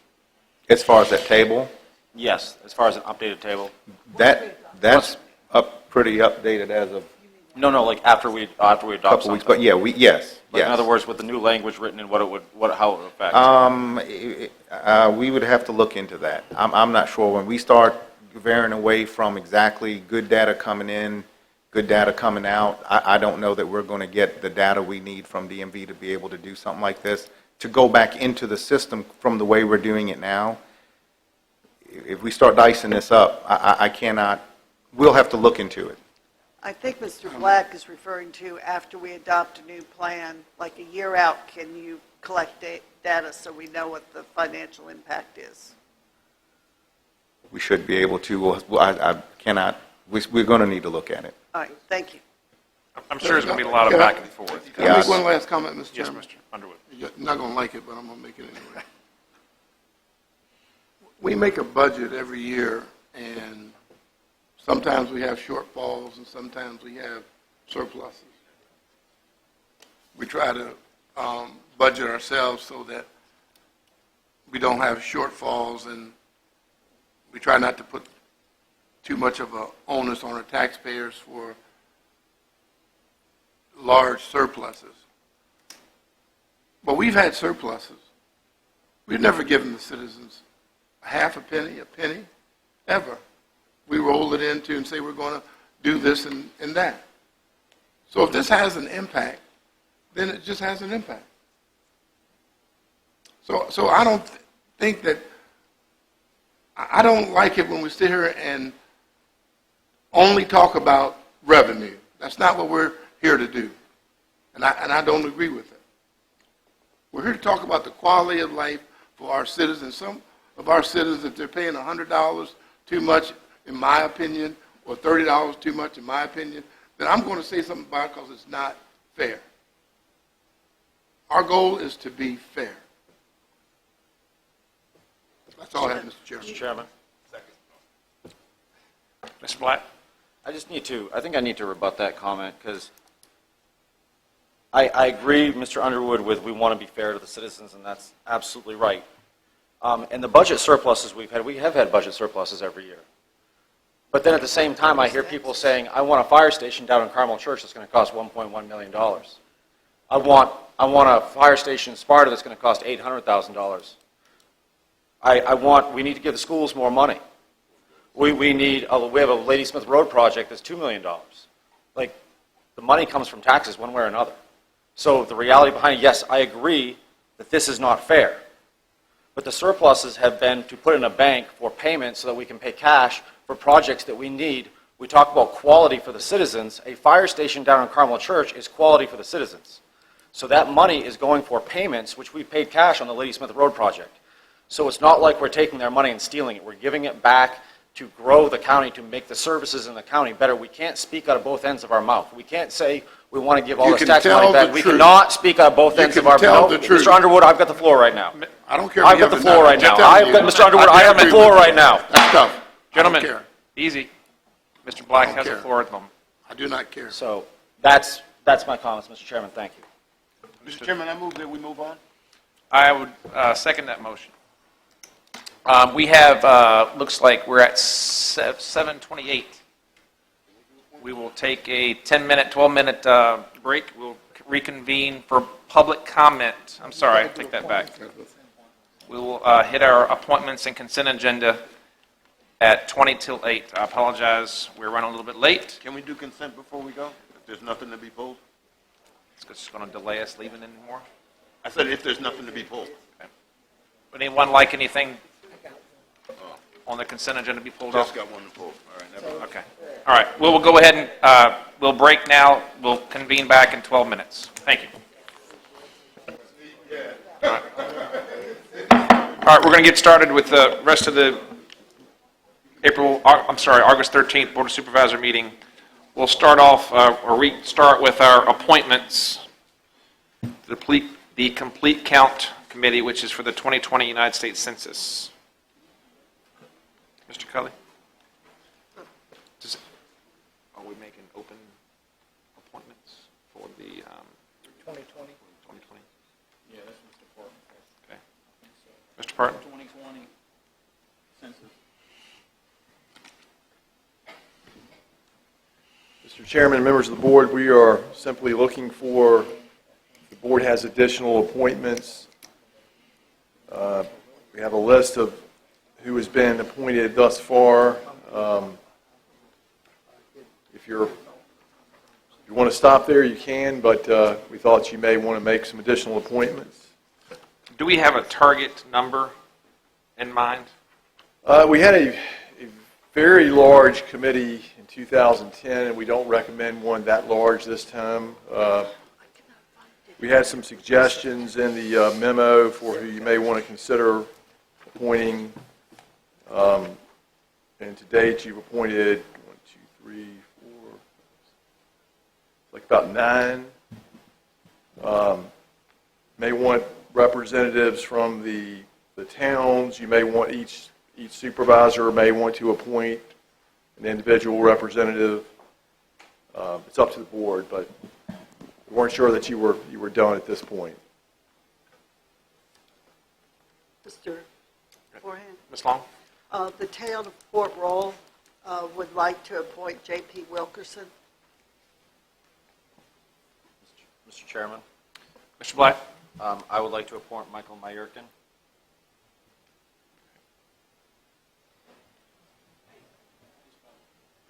Give me with after.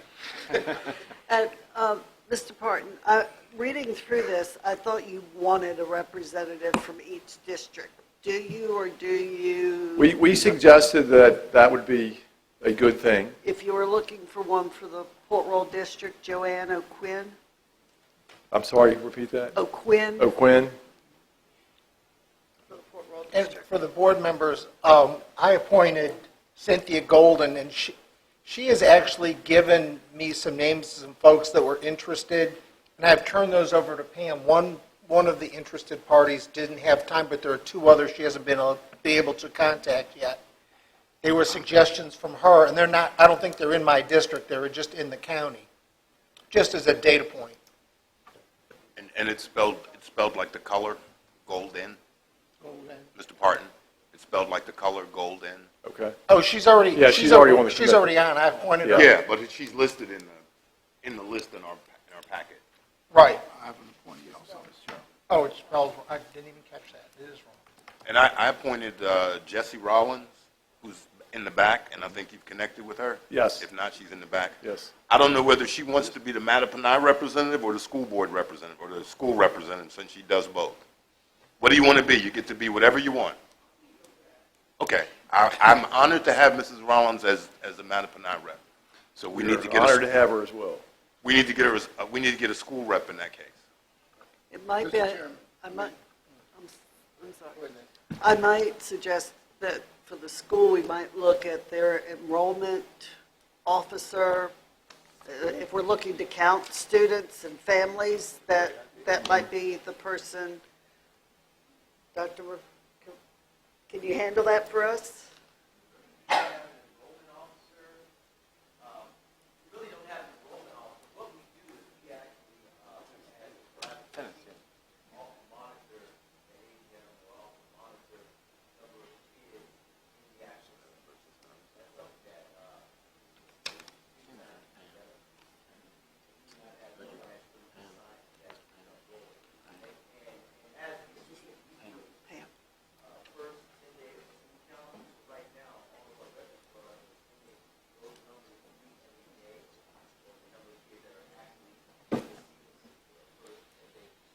Well, we would appreciate your advice as to who might be a good person to, because the more people we count, the more money you guys get.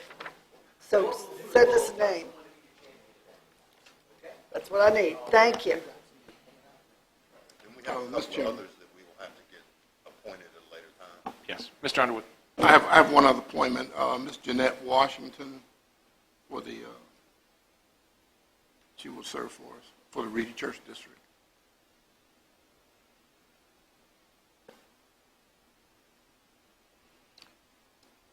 My assumption, we would reach out to AP Hill, because they do have a population that's on base, and the detention center can give us a number. We can do that internally.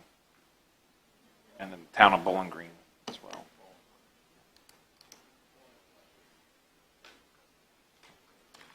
All right. I believe there are still a handful of committee memberships that are available if the board's wants to seek out other individuals to contribute to that. That'll be open probably for the next month or two to accept those. Can we just approve the list of names as presented? Is that okay? Ms. Hall? Is it necessary, or? Okay. I'll make a motion, we present, we appoint those names that we've presented this evening.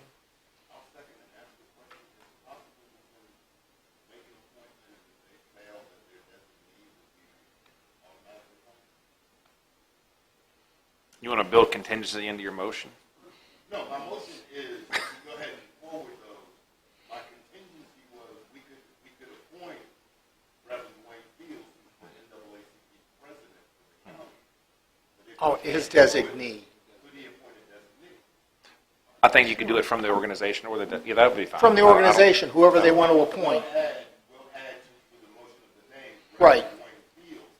And/or his appointee. On behalf I'll of... amend my motion, that's a good idea. All right, we have a motion and a second. All those in favor of adopting the current list of names and organizations that we currently have, say aye. Aye. Any opposed? All right, motion carries. Again, there are still open positions available if there is interest, and we still have some other larger organizations, i.e. the town of Bowling Green, and the schools to appoint some folks towards that effort. So, Mr. Forehand, if I Ms. Long? could, and do remember that if you go online, they're going to be hiring when the time comes. So if you're interested in part-time jobs, get out there, because we need people who know the county to do door-to-door. And Jessie knows all about doing that. She did it for us before. Mr. Parton, if you're able to define just 5 or 6 things that a person appointed this committee would actually be asked to do, that's the number one question I get when discussing this. What does it entail? And I'm shooting from the hip when I tell them, because I assume it's to gather up the methods and the procedures to capture, to count everyone. But the details beyond that, I really don't have. I will send you something tomorrow. Okay, appreciate it. All right, next is the Recreation Advisory Committee.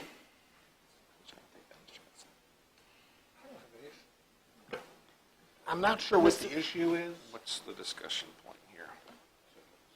I think all of the terms have expired, and Mr. Howard was here and explained, what they had done, and I think what you were deciding to do was, whether you were going to keep the committee structure the same, and there are some people that do, attend the meetings, and as you remember, we have moved them about, but it didn't really change the attendance much, both from the public or from the membership, but he still does, I think, have them in Ladysmith and here to try to, between the two facilities he runs, because we do run programs over at Ladysmith site as community center as well. But that's, you need to appoint the folks back. Can we adopt all the members that are currently there? I have a replacement. Because my member hasn't said she wants off, so she's going to get reappointed.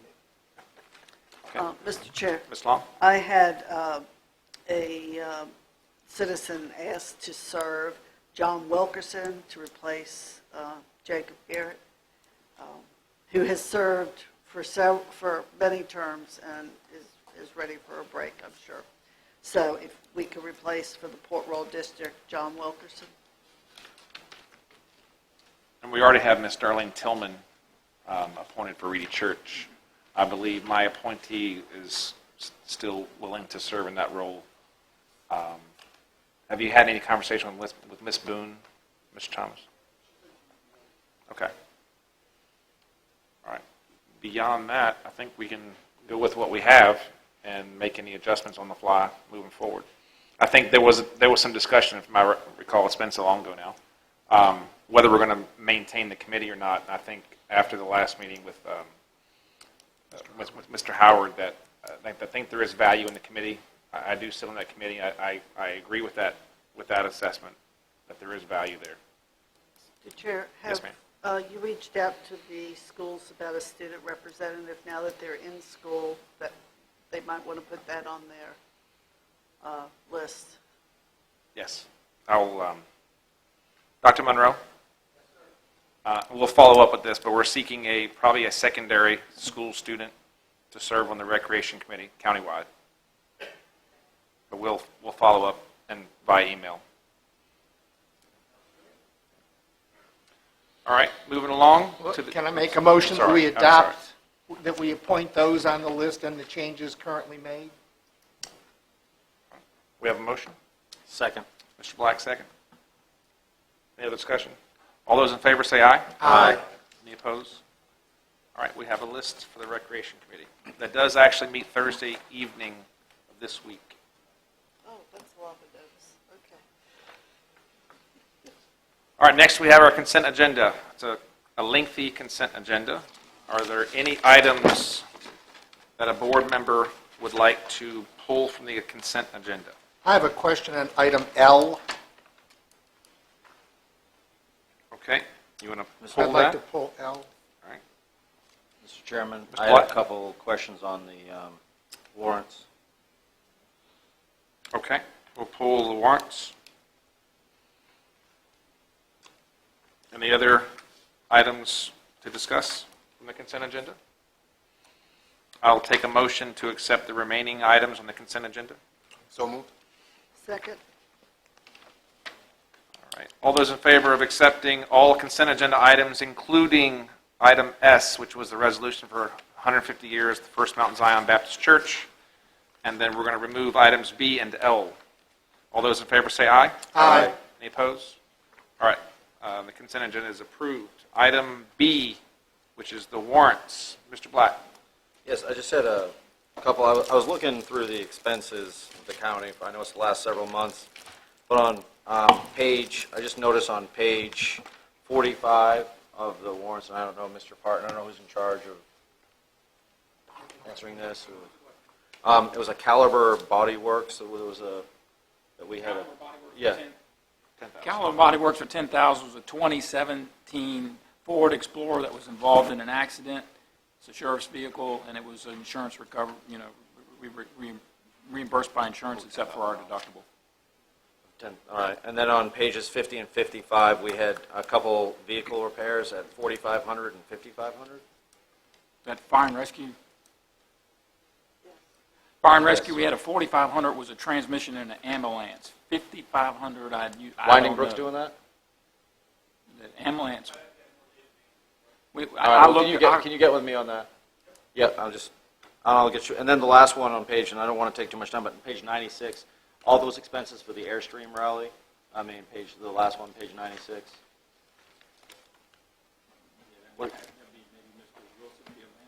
Yeah. I have the Winding Brook for $4677.05. It's a transmission, and it is a EV 2014. It's a 2011 Chevrolet Ambulance 4500. Yeah. And Mr. Wilson, was that just part of the Airstream rally, all those expenses?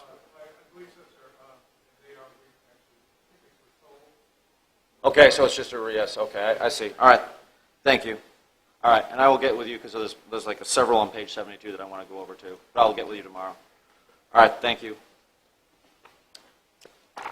Mr. Black, you want to field a motion to adopt B? Yeah, I move that we approve consent agenda item B. Second. All right, motion is second. All those in favor? Aye. All right, item B on the consent agenda is approved. Item L, which is the purchase of replacement response 5 vehicle for Department of Fire and Rescue. And here's my real question, is I see it's a 3,500, and I'm hoping we're buying a single axle, not dually vehicle, That is correct. because it didn't say, or I didn't see it, and I know a lot of people like dualies, but the cost of tires and for fire and rescue is not the best vehicle in the world for, being stock. So I just wanted to make sure it was single axle, single rear tires, not Right. duals. We use the abbreviation SRW, single rear wheel. Okay. And that's what's on there. So yes, sir, you are. So I correct. missed that, okay. Yes, sir. That was my only question. Can I have the I'll old make- one? Oh, Can I have the old one? That belongs to Frog Level, and they did not offer it to the You county. know, I want whatever is out there, right? Just remember me as things are turned over, okay? We don't own that one, so yes, sir. Thank you. I'll make a motion to approve agenda item L on the consent agenda. Second. Anybody care to second that? I'll second it. Mr. Underwood seconded it. Reggie did. Oh, Rich did, okay. All those in favor say aye. Aye. Is it for the consent agenda?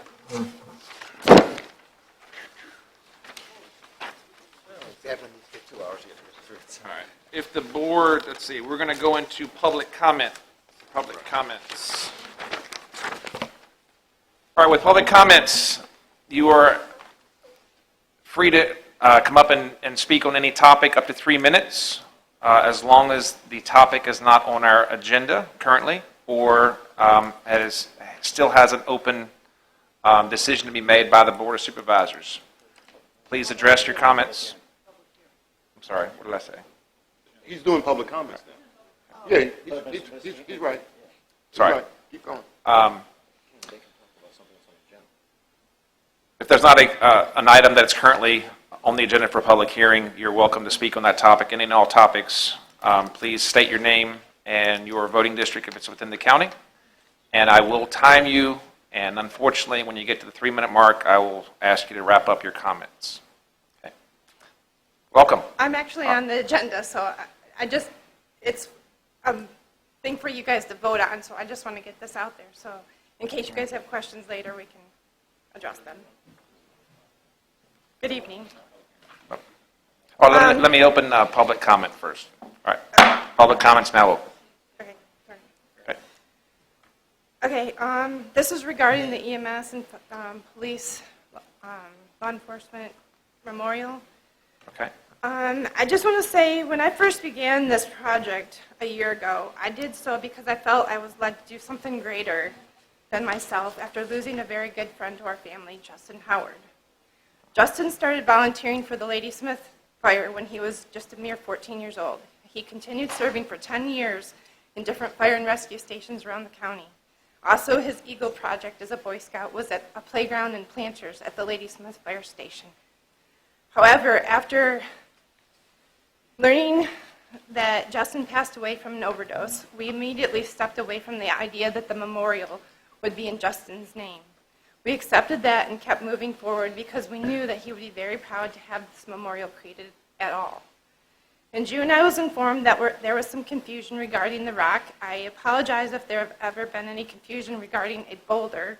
I presented 2 different rocks on my layout. The larger rock I displayed was to give an example of the artwork that Natural Rock Design provides, and also the size of the rock that allows for a flagpole display, which you guys did not want to do, which is fine.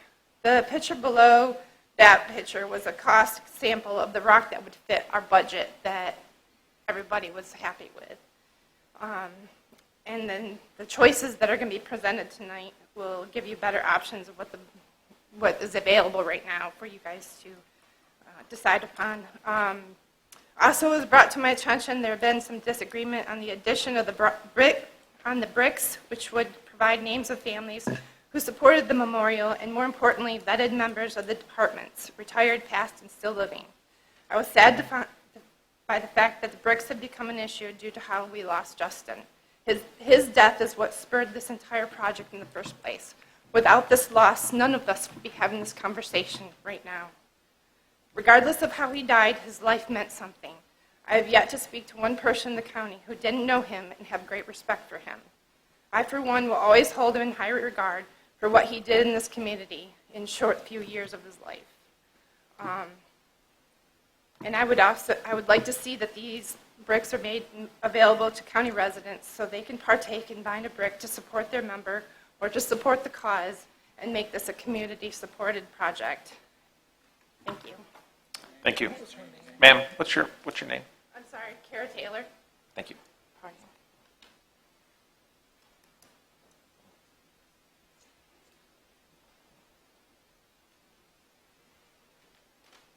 Chairman Forehand, see you. Good evening. Let's see you, sir. John Copeland, Western Carolina. Chairman Forehand, Vice Chair Seeley, fellow supervisors, and Mr. Cully. I'm before you tonight to advocate on behalf of the EMS Law Enforcement Memorial. It's in the spirit of full disclosure that I let you know that I'm on the school board, and the opinions that I render are mine alone, not the school board.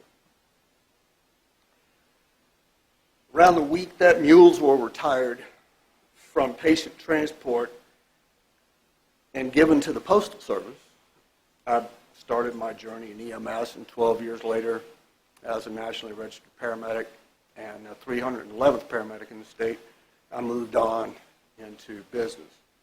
Medical school just wasn't my calling. I would have liked to stay in EMS, but that's just the way it went. It's with that lens that I view the memorial for the EMS personnel and law enforcement. I encourage the board to support the memorial and to disregard and overlook or bulldoze through any small and meaningless obstacles that are in the way that prohibit us from honoring those who have served and who are currently serving. That's all I have for you tonight. Thank you. Thank you.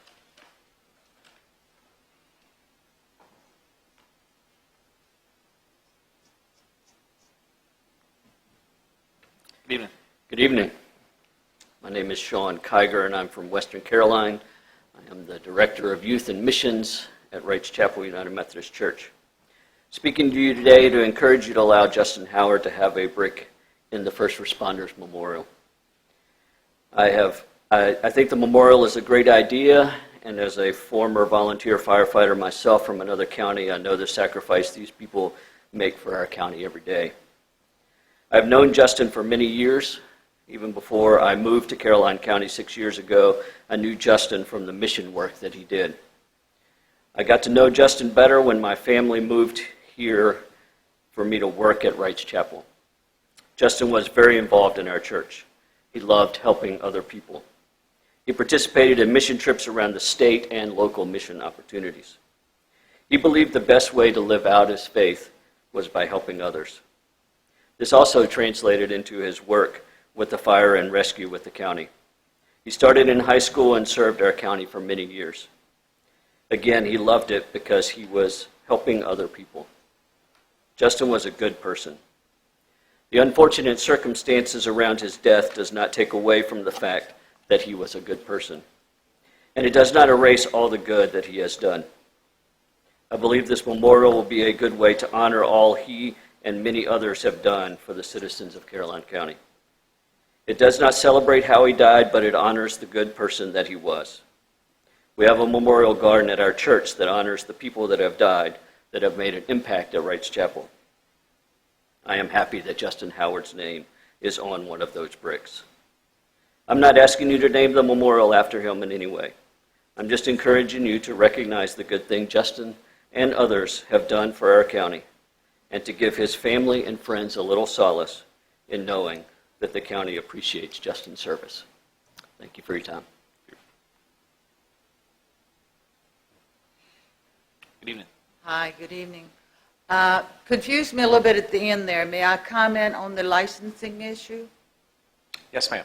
Okay. As long as you give us your name real quick. Frances Beasley, and I may be the constituent Mr. Thomas was talking about, but I'm 70, not 75 yet. Anyway, just the one part of it which affected me. Got my tax bill paid, the $30 included, traded vehicles, and it had the $30 on it again. When I went, I took my old receipt and showed it to her, and you still got to pay it. After some back and forth, I'm like, well, if I trade cars 5 times this year, how much will I have to pay? She said $150. I assumed the county stickers were discontinued to save the county money. Now, well, it's bound to have saved the county money in some way. So for these years, I don't know how many, the county has been collecting those fees, which I think it sounds like when this ordinance was adopted that maybe you all really didn't realize it was going to have this effect. And here we are several years later, we've collected tens, maybe hundreds of thousands of dollars that really should not have been collected. And now we're talking about if we corrected a shortfall in the budget, and with all due respect to Mr. Bassoon, how much trouble it's going to be for one county office to keep track of it. And as much as maybe some of you on the board don't like the use of the word unfair, That's unfair. That is unfair. I will be through word of mouth, social media, any way I can, encouraging residents to contact you to fix this. Thank you. Thank you. Ms. Beasley, you were not the constituent that I was talking about, because I would have never said a woman's age, okay? But she is right. And I think there's consensus among the board to fix that. Good evening. Good evening. My name is Derek Taylor. I'm a western part of Caroline County. I'd like to give a comment on the support for the law enforcement fire EMS memorial. I am a federal police officer with the FBI. A few years ago, I had an officer who was my direct hire murdered on his way to work. He was murdered by his personal choices of how he lived off duty. My unit decided to honor him and his actions that he did while on duty at our facility. He was a mentor. He was a really great person. Everyone enjoyed his company. He was a good guy. I was also Justin Howard's Boy Scout leader. Again, great guy. He had great potential. He had service beyond belief to our community, to kids, to adults, that he brought a smile to everyone's face every time you met him.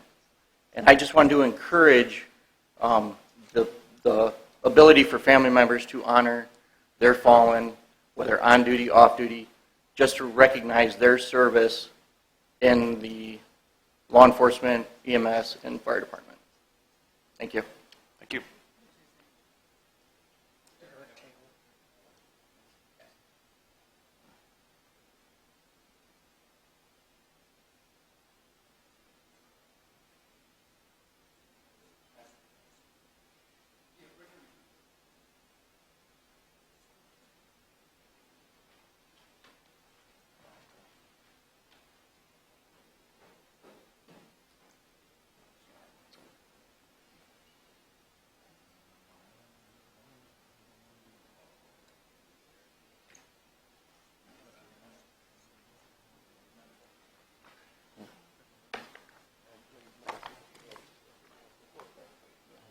How you guys doing? Good, thanks. Good. Eugene Fry Jr. I'm from the Madison District. I just wanted to follow up. I did come to a board meeting in June just to advise of the youth that the youth program that I have here in Caroline County. What you have in your hand, we did qualify for nationals in Orlando, Florida. We have our 501c nonprofit youth mentoring program, but also a basketball program as well. And basically, I'm just coming up here to let you know that our youth is doing amazing. These young men that we have, like I said, we start off with 5 young men. We now have over 70 young men in the community. We qualify for nationals. Actually, we're able to fly to Orlando. Out of our 23 players, it was 21 of our players' first flight. And our goal is to really show them, the world. So it was a great experience for all of the kids there. We actually rented a house that housed 30 people. So it was our 23 players and our 5 coaches all in the house for a week. You have some pictures there with the pool and everything, just showing how much fun the kids have over the summer. We spent a week in Orlando. Got to go to amusement parks, in between games. And just to let you know how long we're in the gym, we got to the gym that Monday, the 29th at 7 a.m. We didn't leave the gym until 9:42 p.m. We played 6 games that day, 3 games per team. Our team didn't do well as we wanted to, but however, they got that experience. This is my 3rd year running the program. This is our 3rd year qualifying for nationals. And just the standard that we have, it's not all about basketball. Our cumulative GPA for my basketball team is a 3.4 GPA. We ask that each student have a 2.5 GPA to even come to our program. If you don't, we'll work with you. If you have a C or lower in a course, we have mandatory tutoring, which I do in my home or in Coach King's home. What I'm really coming up here just for our resources here in Caroline County, to rent the gym. We just rented a gym for practice for our fall season. I mean, it's $500. We practice 2 hours, or 4 hours a week, 2 hours, on a day. And we wanted to hold a camp here in Caroline. The high school wanted to charge us $5,000 for 4 days.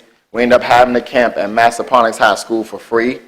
And all of our kids, out of our 23 players, 18 are from Caroline County. The other 4 are from Massaponax, and 1 is from Henrico County.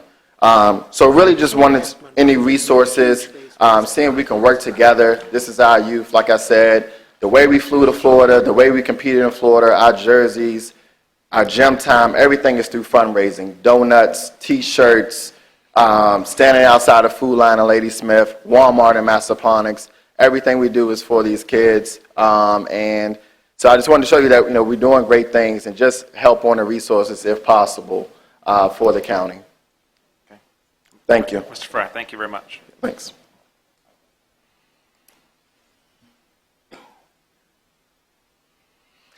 Anyone else like to speak at our public comment? Anyone else?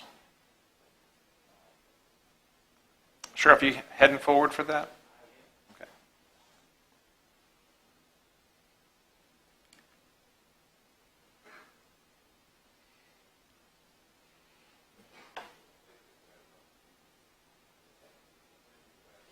No, I've already got everything good. We're good.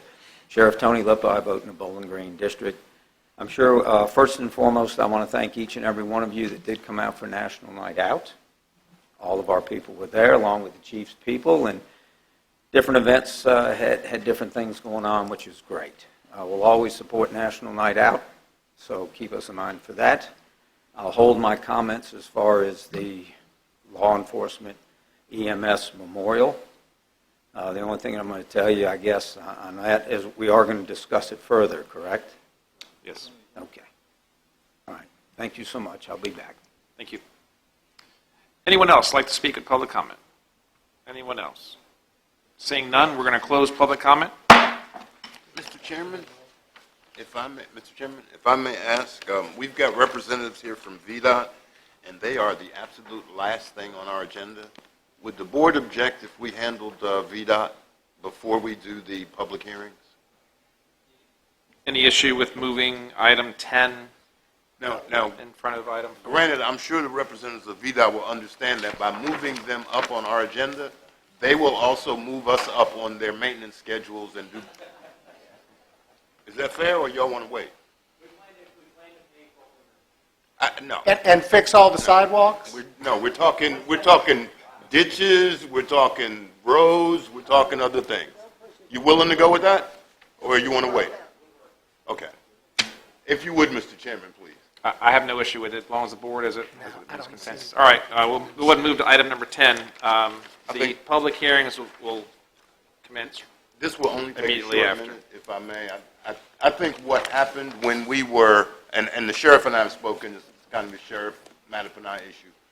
When we were discussing the speed limit on 207 from Bowling Green to Carmel Church, there was some misunderstanding with regards to the start and end, and as it is now, you have 60 miles an hour at Ladysmith Road, which is a very dangerous intersection, and we go to 55 at the high school, and then we go to 60 shortly after the high school.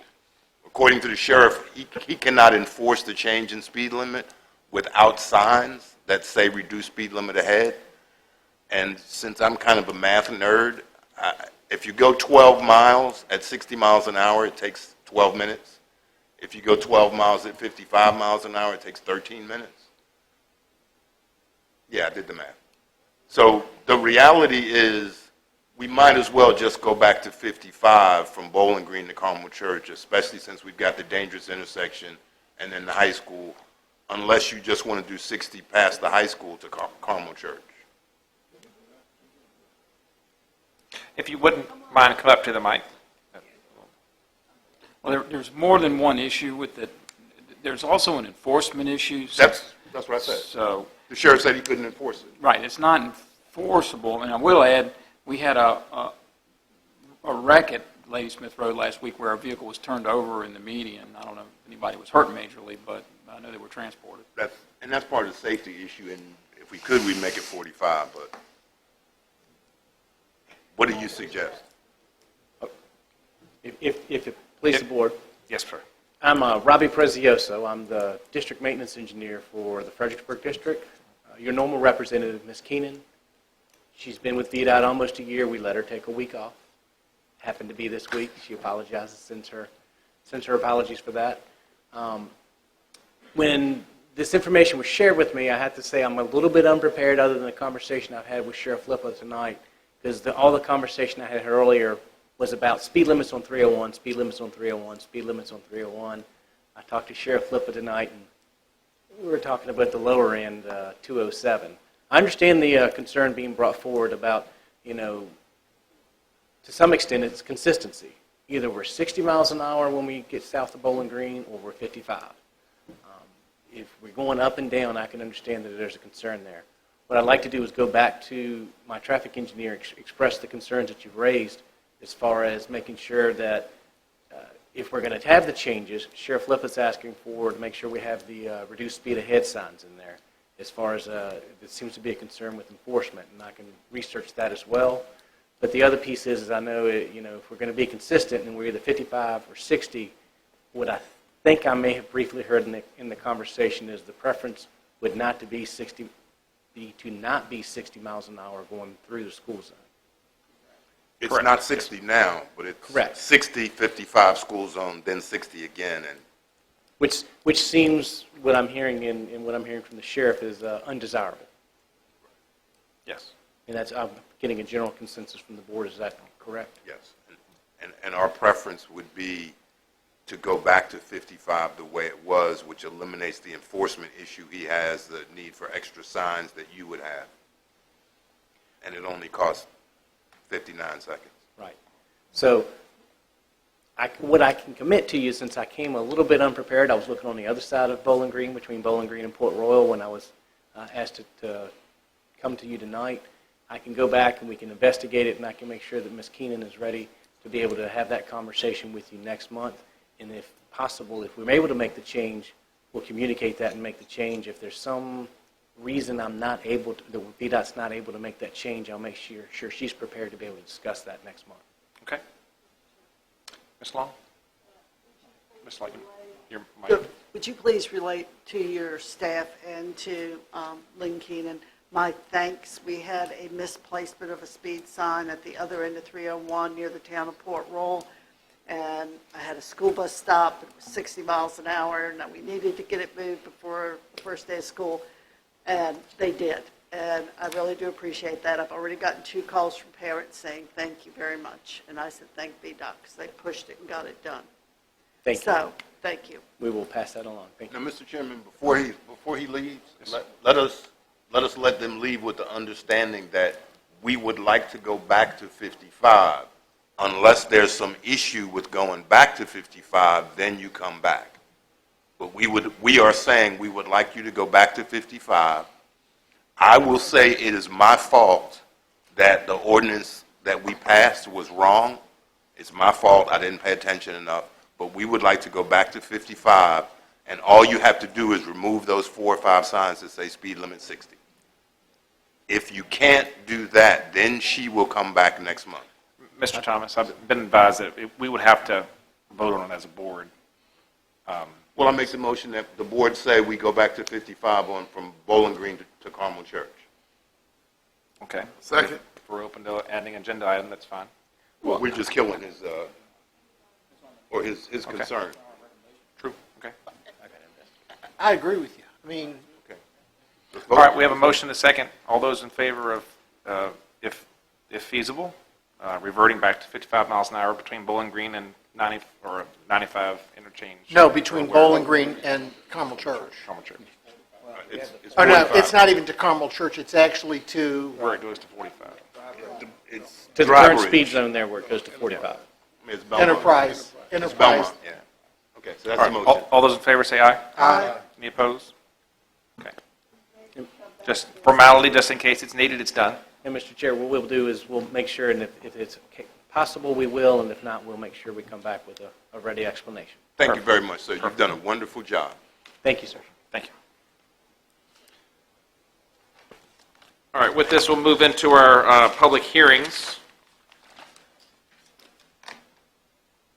We have item 4, which is their text amendments to the zoning ordinance for Caroline County. I'm told we can combine these 6 text amendments into one public hearing. Is that correct, Mr. Yes, sir. Fincham?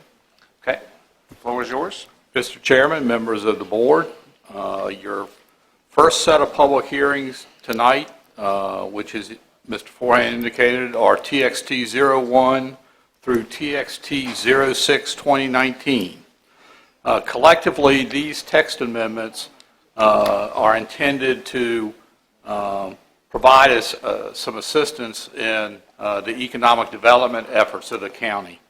And the amendments would deal with 2 specific areas. One would be the addition of the definition of a data center, which currently is classified in warehouse facilities. But as the board discussed previously, we all thought it was a good idea to come up with a specific definition for a data center so that could be separated out from other warehouse type uses. So we would create that definition. We would also amend the ordinance to allow data centers as a by right use in 3 zoning districts, B1, M1, and a planned industrial park.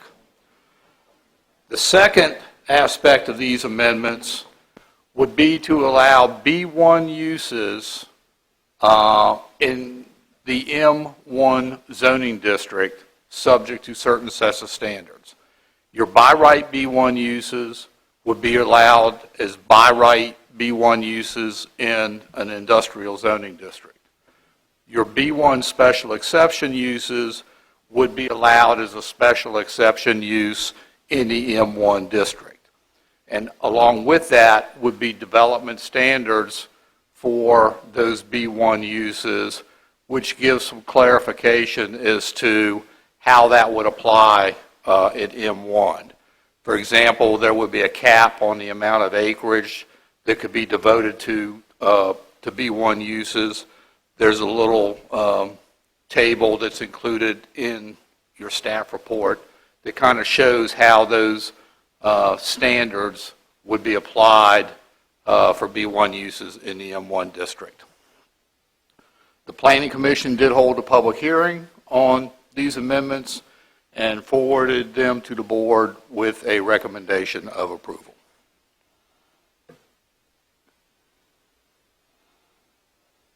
All right, with that, we'll go ahead and open up our public hearing on these 6 items. Text Amendment 0119 through Text Amendment 06 2019. Anyone that's interested in making a comment on these items will have 3 minutes to make the comment. And please advise your name and your voting district if applicable. And we'll go ahead and open up our public hearing. Anyone that'd like to speak, please come forward. Anyone like to speak on Text Amendment 01, 02, 03, 04, 05, or 06, 2019? Seeing none, we'll close our public hearing. Mr. Fincham? Entertain any questions from the board? Yes, sir. Anyone board have any questions? Make a motion to adopt text amendment. Can I do them all They have to together? be done Separately? separately. So I make a motion, we accept text amendment 01, 2019. Second. We can do this fast. All right, all those in favor say aye. Aye. Motion carries. I make a motion, we accept text amendment 02, 2019. Second. All those in favor say aye. Aye. Motion carries. I make a motion, we accept text amendment 03, 2019. Second. All those in favor say aye. Aye. Motion carries. I make a motion, we accept text amendment 04, 2019. Second. All those in favor say aye. Aye. Motion carries. I make a motion, we accept text amendment 05, 2019. Second. All those in favor say aye. Aye. Motion carries. I make a motion we accept text amendment 06-2019. Second. All those in favor say aye. Aye. Motion carries. All righty, moving on to item number 5. An ordinance to amend the zoning ordinance of Caroline County by amending Article 11, Division 6, Section 3, Special Permit Uses to allow communication facilities as a use permitted by a special exception in the Planned Unit Development, Planned Recreation Entertainment Zoning District. Mr. Finch. Mr. Chairman, members of the board, this item was also previously referred to the board for your consideration, and the board voted to go to public hearing with this item. As you are aware, during the state fair, cell service is, shall we say, at a premium during large events down there, resulting in a lot of times dropped calls and is a concern for our public safety personnel. This text amendment would allow telecommunications facilities by a special use permit in the Planned Recreation and Entertainment District. And based upon previous discussions, we do have an application pending for a telecommunications tower on the State Fair property, should this be approved. Okay. With that, we'll go ahead and open up our public hearing. I had a question for him, but I'll wait. All right, we'll open up public hearing, text amendment 07-2019. Public hearing is now open. Anyone that would like to speak, please come forward now. The floor is yours if you would like to speak on text amendment 09-2019. Seeing no one, so we'll go ahead and close our public hearing on text amendment 07-19. Mr. Thomas, you have a question, Mr. Fincham? Thank you, Mr. Chairman. I did have a question to Mr. Fincham, and I wasn't quite sure why we were doing this, because it was my understanding that during the state fair and times like that, various cell companies bought in portable antennas. They do, but even with those portable antennas, coverage can be spotty during the state fair event. So this is going to make for a permanent This antenna? would make for a permanent facility, yes, sir. Does the county have the ability to co-locate? Not under federal law anymore, no, sir. Well, we can co-locate if we pay the going rate. Can we ask if they'll give it to us? No, I'm just saying, can we ask? I understand, we're going to approve. Here's a better question. Who owns the tower? It's going to be somebody else. Maybe not. I don't have the name of the company. It would be one of the cell providers. So it's not going to be the state? It's not going to be a state fair. They're Thank simply you. leasing out. But, okay, we are going to, well, we can ask them if we can co-locate after we approve their facility, right? You could do it afterwards. Yeah, okay. We just need as many possibilities for broadband or whatever antennas we need to put out there. I understand. Mr. Chair. Any other I'll make a questions? motion. I just have a quick question. Ms. Mr. Long? Fincham, what is the definition of communication facilities? Is it opening us up to anything other than towers? Are those the only thing that's included in that? No, it's specifically a communications tower. Okay, just wanted to double check before we approved it. Not a giant satellite dish that's 150 feet wide. Mr.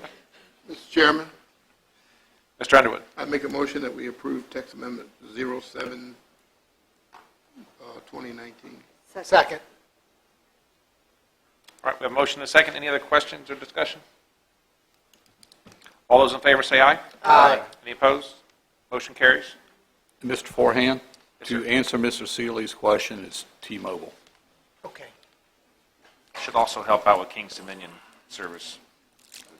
No, I don't think so. AT&T. They all have their own. All right. Our next item is RZ 06-2018.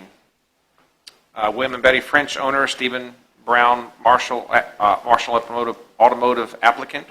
This is an item to rezone from RP to use, I guess, B1? Or, Yes, sir. Mr. Chairman, you can also do the two special exceptions. okay, combined with concurrently that, with the public hearing. SPX 12, 2018, and SPX 14, 2018. And I'll turn it over to you. What about 08, 06? You missed one. I'm not sure which two you can do together. Is it RZ 06 and the special exceptions, all three together? Yes, sir. Can we do all three? You can do one public hearing. One public hearing. Separate motions. Separate votes. Got it. Mr. Chairman, your members of the board, your next joint public hearings are on RZ 06 2018, which is a rezoning from rural preservation to B1 business on 5.7 acres of land currently located at 23553 Rogers Clark Boulevard. Your first special exception would be SPEX 12-2018. The applicant is requesting a special exception permit in accordance with Article 17, Section 13, and Article 9, Section 3.16, and Articles 15, Section 15.7.B1 and B2. Those are the Highway Corridor Overlay District regulations. This special exception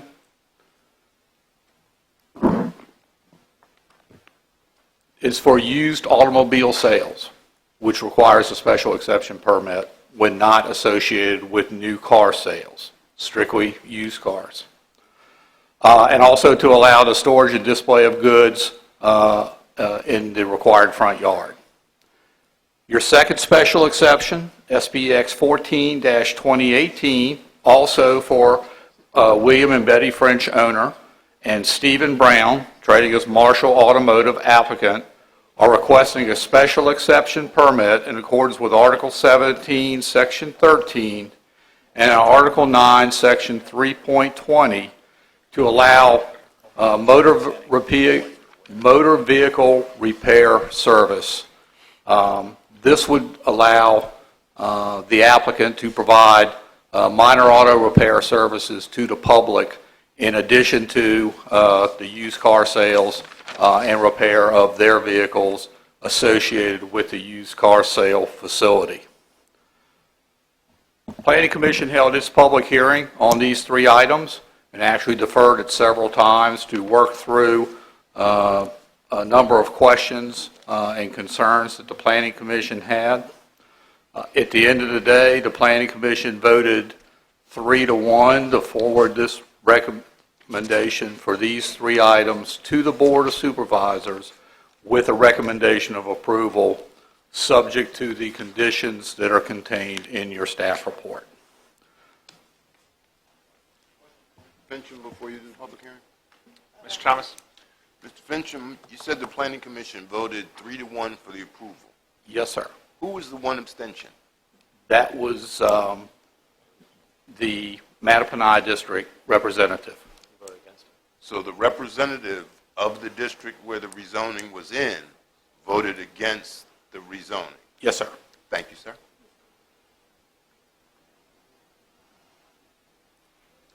Thank you, Mr. Chairman. Okay. Ms. Long, do you have a question? Okay. Well, with that, we'll go ahead and move to public hearing.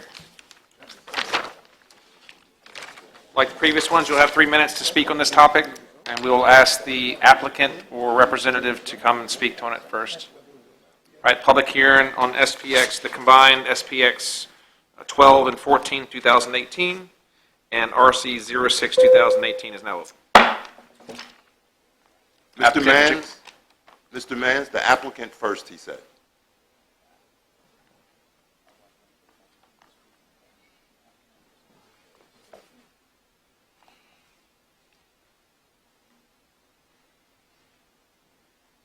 Good evening.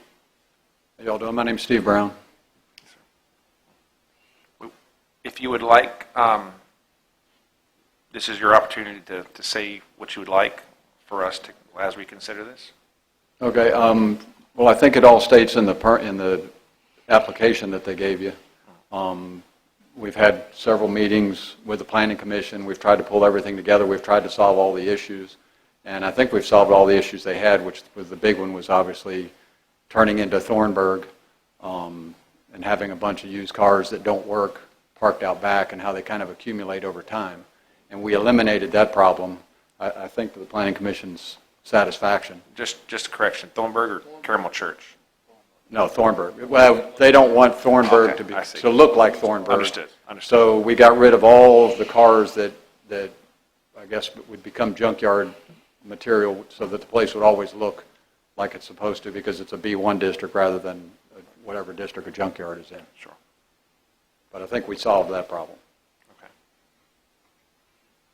All right. If you have any questions, I'll be glad to answer them. Well, we'll hear from anybody, if anyone else has any comments. So if you would just stay in the front, that'd be great. All right, anyone else like to speak on this item? Please come forward. Good evening. Thank you. Jerry Smith, Mattapanai will be, if it's approved, will be neighbors. Actually, it's right across the street from Belmont, which is where I reside. Just wanted to speak for, especially the repair service. We don't really have anything that local for simple things like, oil changes or, hey, I need a jump, or that kind of stuff. I think it's a good idea. That building has been dormant for quite some time. People tend to park used cars already from the neighborhood with the big handmade for sale signs, things like that. So anything in that respect would be great, I believe, for certainly for Belmont community to have a type of service there. And who knows, it may attract other B1 type property or owners to expand in that area and all that. So something we've been a little slow on, but I understand the reasons for it. But yeah, I'm excited to have literally 2 minutes away a chance to do oil changes on my 69 Volkswagen. I think there was something on 6. And that's a 96 Saturn, but who cares? So yeah, I'm all for the idea. I'm not a used car buyer, but everything I've seen, Mr. Brown came to National Night Out, thank you, and presented us some mock-ups and all that. I know it presents a little bit of a roadway issue, a little flare-in or something like that initially, but hey, it's all part of a growing community and services, so I'm all for it. Thank you for your time. Thank you.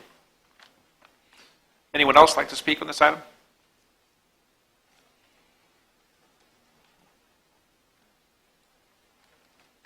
Hello, everyone. My name is Dulyan Betancourt. I'm from the one and only Mattapanai district. We love Mr. Floyd.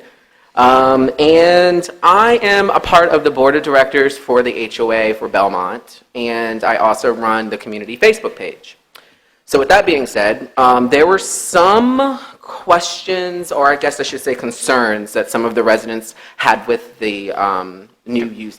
Quick question. Sure. Are you speaking on behalf of the HOA? I'm going to be speaking on behalf of the community. Okay. Yes. All right, thank you. Now, I do want to first say that Mr. Mann and the entire team, they've been very friendly, and they did come to the National Night Out, so we do thank them for that. But some of the, just for on the record, some of the residents just had concerns with additional traffic that this may cause. So traffic control was one of the huge concerns, and a lot of residents are thinking we may need a new traffic light at that intersection. And then another concern was property values, that possibly, I believe a resident stated that the Thornburg location does not look ideal. And our concern is that this new location across the street from our community is going to look just like Thornburg, and our property values are going to decrease because of that. So that was a second concern. And then test driving in the community was another concern that a lot of residents were spiking on Facebook. We do not want people test driving these potential vehicles in our neighborhood. But that was overall the only concerns I want to voice on behalf of the community for the new used car dealership. We just want to make sure that we don't want our property values decreasing. Our community, we take pride in. We want to make sure that it's the exact same across the street. Thank you. Thank you.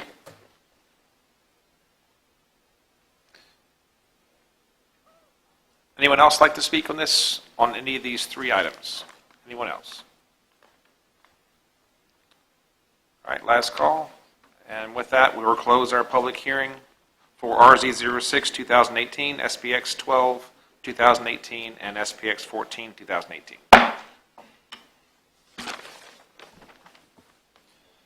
Mr. Finch, anyone on the board have any questions? Ms. Long. Mr. Fitchum, excuse me, tires, all parts, pieces could be enclosed. That's in writing, not just by word. Correct? Yes, ma'am. All right, just double checking on that. And on the plan, there were two phases, phase 1, phase 2. I'm confused. We're just approving phase 1, phase 2 would be possibly future, where that was unclear to me. 'Cause Phase it's on the 2. bounce back and forth. I'm sorry, I didn't mean to cut you off. That's all right. You're approving the entire concept at this time, unless you specifically amend the conditions to only approve phase 1. That was a point of discussion at the Planning Commission, and a concern of some members of the Planning Commission was the number of vehicles there. You have a fairly detailed breakdown of the total number of vehicles, whether they are awaiting the repair work to be, sold versus vehicles that are actually for sale. I believe we've limited to 321 vehicles total, and there's a breakdown of each type of vehicle that can be on site. And I think the Planning Commission at the end of the day said, okay, these conditions are specific enough, and the recommendation was for the entire site. It's the applicant's stated intention to phase the development of that site, but the Planning Commission recommendation was for the entire approval. The 300 and some cars, that's with both phases, correct? Phase Yes, ma'am, 1 that's is total. 180, 321 is total. 175, something like that, correct? That was, I think, the first phase. First phase, right. So the 300 is, I have another question on the layout design, if I can find it in all these nice little While you're looking pieces for of that, paper. Ms. Long, I have just a quick question. Yes. SPX 13, that's not part of this package. It's part of the Planning Commission package. Correct. At one time, there was another special exception request that was eliminated based upon it fitting within the used car facility. Okay, thank you. And just point of clarification. Thank you. All right, Ms. Long? Okay. On one of the design plans, I guess it would be the south side, the one closest to Burke Development LLC. On the north side, we have a 15-some foot setback or buffer zone. On the other side, however, we've got parking spaces right up on the property line. I'm not going to approve that line there. We need a little buffer, a little space there between property lines. It's only fair that if it's on one side, it should be on the other. I understand it cannot be up by the building. We have to have a safety zone for, heaven forbid, if we ever need emergency vehicles up there. But in the back, there's no reason we can't have.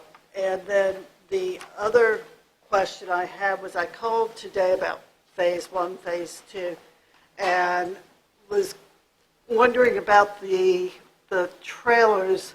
They're shown being removed, but then I was told that the renters are not going to move and have a certain time that they can stay there. How is that going to work? Those are legal nonconforming structures. They cannot be replaced. So as those structures become unusable, or if they are unoccupied for more than 2 years, then they are required to be removed, but they cannot be replaced. So they continue to operate as is until they are not in an operable condition anymore. Or the applicant says, person A is moving out, I'm removing that manufactured home. Okay, so they will stay rental properties until such time as phase 2 is developed? Yes, Should and this be it's approved? time phase 2 is developed and that back area is utilized, then they would have to be removed at that time. All right. I'm sure I have other questions, but I'll stop for now. Mr. Seeley? Can I ask a point of clarification? Ms. Long, you want to specifically add a condition with a 15-foot vegetated buffer on each side? Right. Okay. With the exception of next to the building, because I don't Uh, think at the property line. safety-wise we could do it. At the property At line. the property line, right.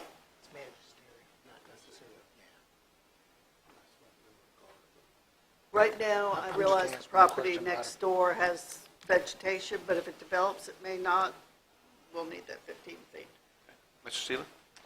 On drawing number 5, Mr. Fincham, There's a bunch of them. and Mrs. Long may have just solved this for me with her. Okay.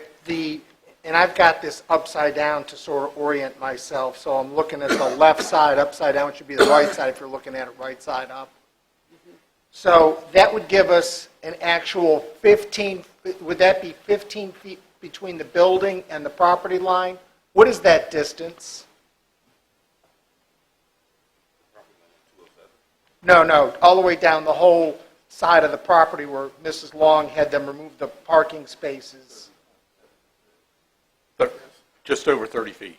Okay, so that would, and my question was, I would like to have seen that traverse the whole property just in case, because that would give you fire and rescue service through the whole parcel. And if those were all parking places, you wouldn't have that. So I guess along with Mrs. Long, if she eliminates those, then that would give you a travel lane of at least 15 or 30 feet all the way to the back of the property, correct? It would give you an open area. The travel lane looks like... I say travel lane for lack of a better word. Right. It would, if you're facing the site from Correct. 207, the west side, okay, Correct. has a travel lane through there together with, it's slightly less than a 15-foot buffer. It looks like it's about a 8 to 10-foot buffer. And I apologize, I didn't bring a full-size set of plans. But if we eliminated the parking spaces that Mrs. Long talked about on the west side, if we eliminated, you see what I'm talking about? They're hashed like they're parking spaces, all the way down the You west side. mean on the back side? Correct, on the back side. Okay.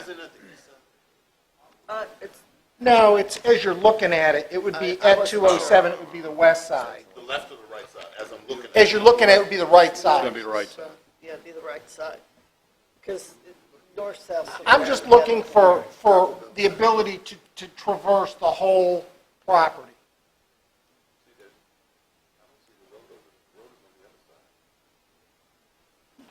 No, you've got, what I'm saying is there's parking places all the way along this. If you eliminated the other ones, But that's open, but I'm talking buffer.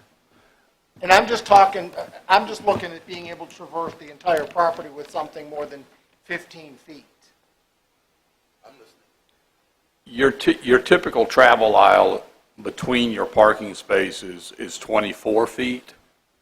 So you're going to have I understand your point. You actually have a travel aisle, if you look to the rear of the property, between each of those rows of parking spaces. Uh-huh. So you're going to have 4 travel aisles back behind the building, as well as a travel aisle along the back side of that parking area.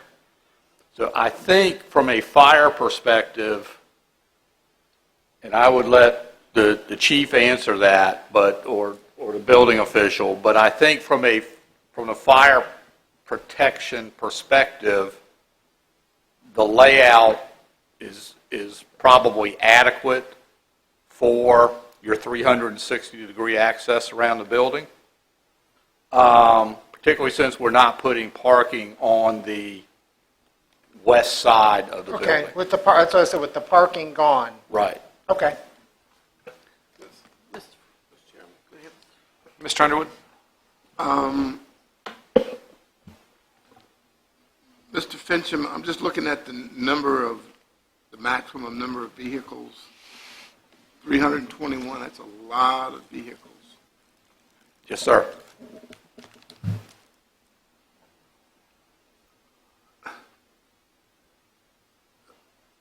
I feel, I've been past, several sites in Thornburg, and I see how that looks, and I really don't like that eyesore, to be honest with you.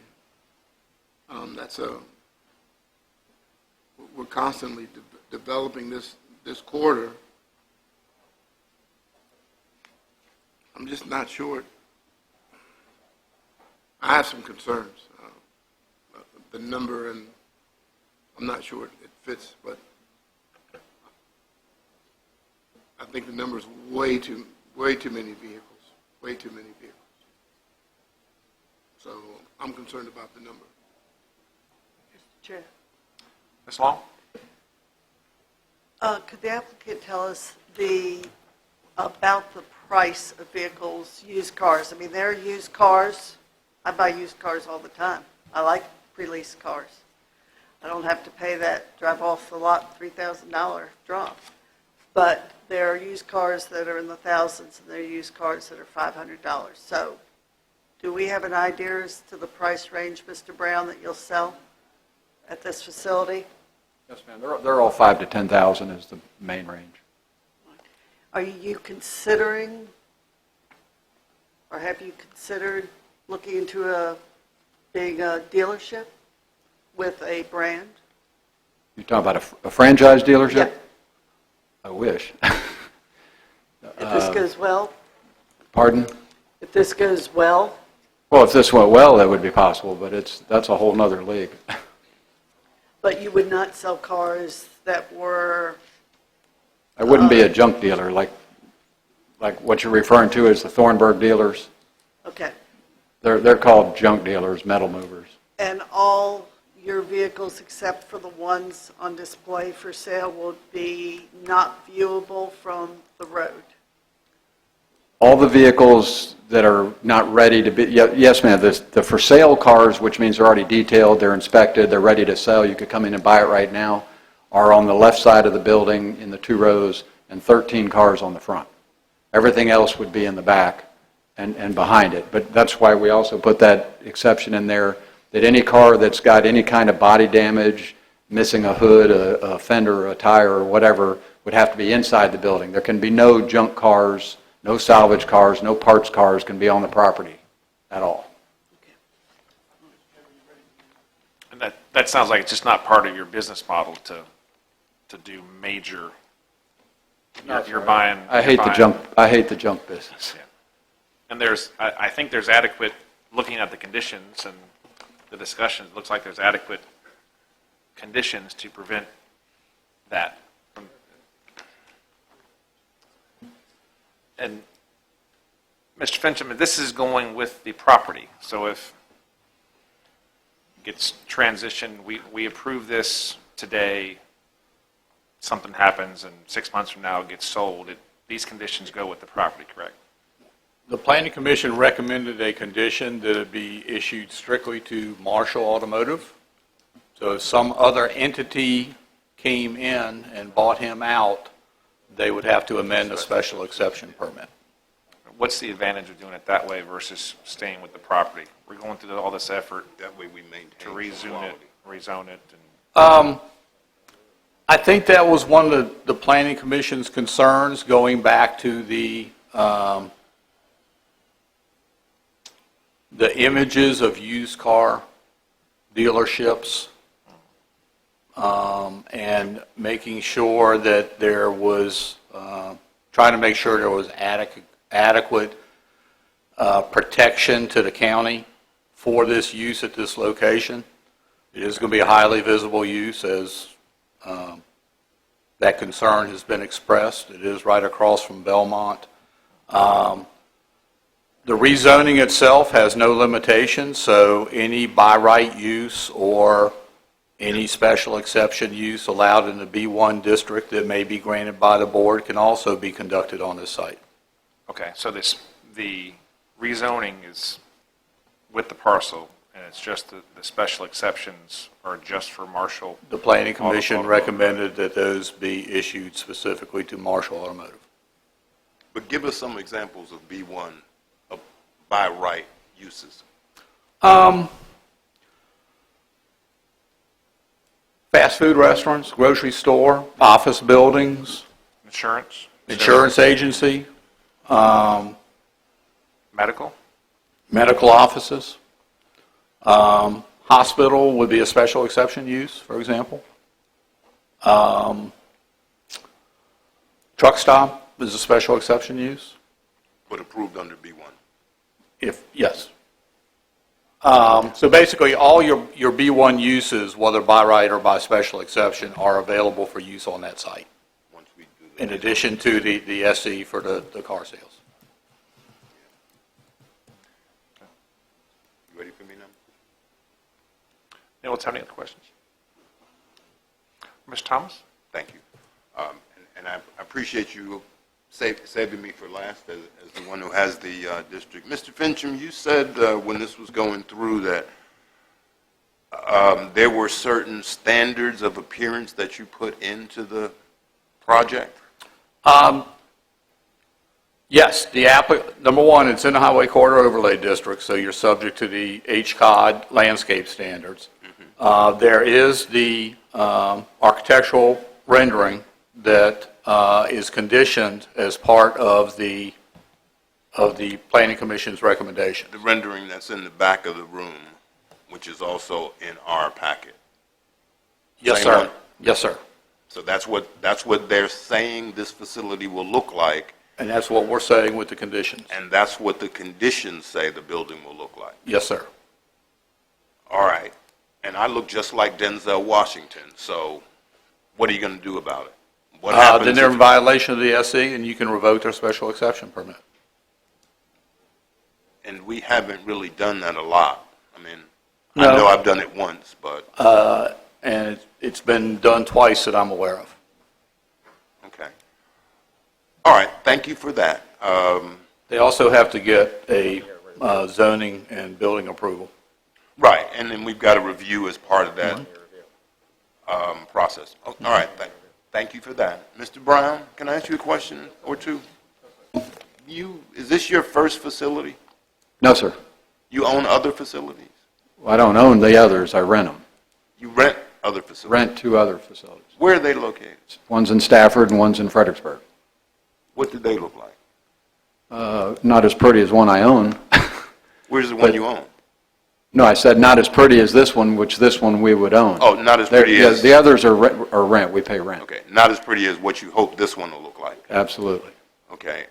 Did you have any images of those, or did you provide the Planning Commission any pictures of those, or did they make trips to those? I think they made a trip. I don't think I ever gave them any Okay. pictures. Mr. Fincham, do you recall what the results of that trip were? The closest facility is up in Spotsylvania County at 4 Mile Fork, just off Route 208, Harris Road. Off of Harrison 208? Road? Yes. Okay, not on Route 1. No, it's just off of Route 1 on Harrison Road, I believe, correct? Courthouse Road, I'm sorry. I'm trying to remember exactly The where. yellow building or the blue-gray one? Next door to the yellow building. Okay. Okay, because I thought one of the Planning Commission members said that wasn't a good-looking site, and I was just wondering. Mr. Weaver made a site visit to that one as well as the one in Stafford. And Mr. Weber said, Was not as attractive as, or had concerns about the number of vehicles. Okay. And the site. well, I have, it's it's my responsibility. And the people that I've talked to in Belmont, Mr. Smith just came up and said he liked the idea of having a repair facility close to him. I think most of the people in that area would feel the same way. I don't know, and I don't think we can legislate how much of his business is repair and how much is open to, the community. But the other thing is, more importantly, I have a responsibility to protect the value of that neighborhood and the value of the other surrounding places. So my concerns would be to, affect how the building looks. 321 cars is probably a bit much, because I don't know if Purvis Ford in Fredericksburg has that many cars, and they've got quite a big lot. We can clear all of the front with the highway corridor district, because then they have to have vegetation, so I only see a building. But I promised the Belmont HOA, and in particular the president, that I would come to their meeting Thursday with all of this data from the meeting.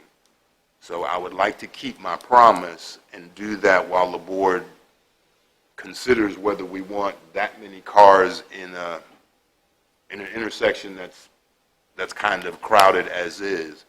But I would ask the board just to delay this until our meeting, our second meeting in September, which would be 30 days, so we can get some more information. And I definitely need to talk to the planning commission member of the district who turned it down or voted against it to see what particular things they have. So that's my motion. I would second. Mr. Chairman? Yes, sir. Mr. Finch. 30 days would be the first meeting. Oh, I'm sorry, the second meeting in September. You want to go to the second meeting?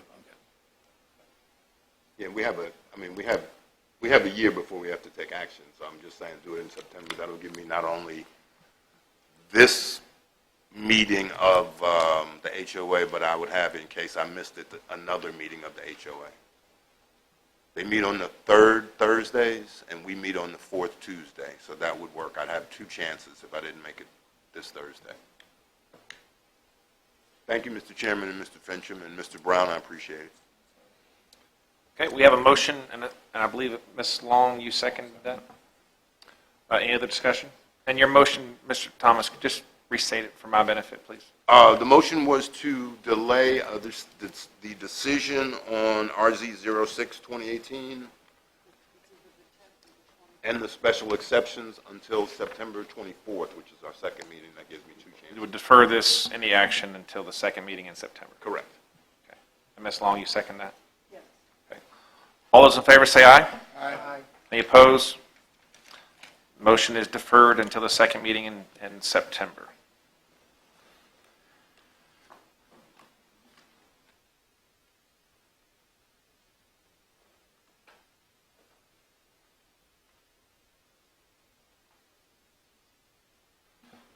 All right, next on the agenda is unfinished business, item number 7, review of conditions for SPX 03-2017, leases of valor.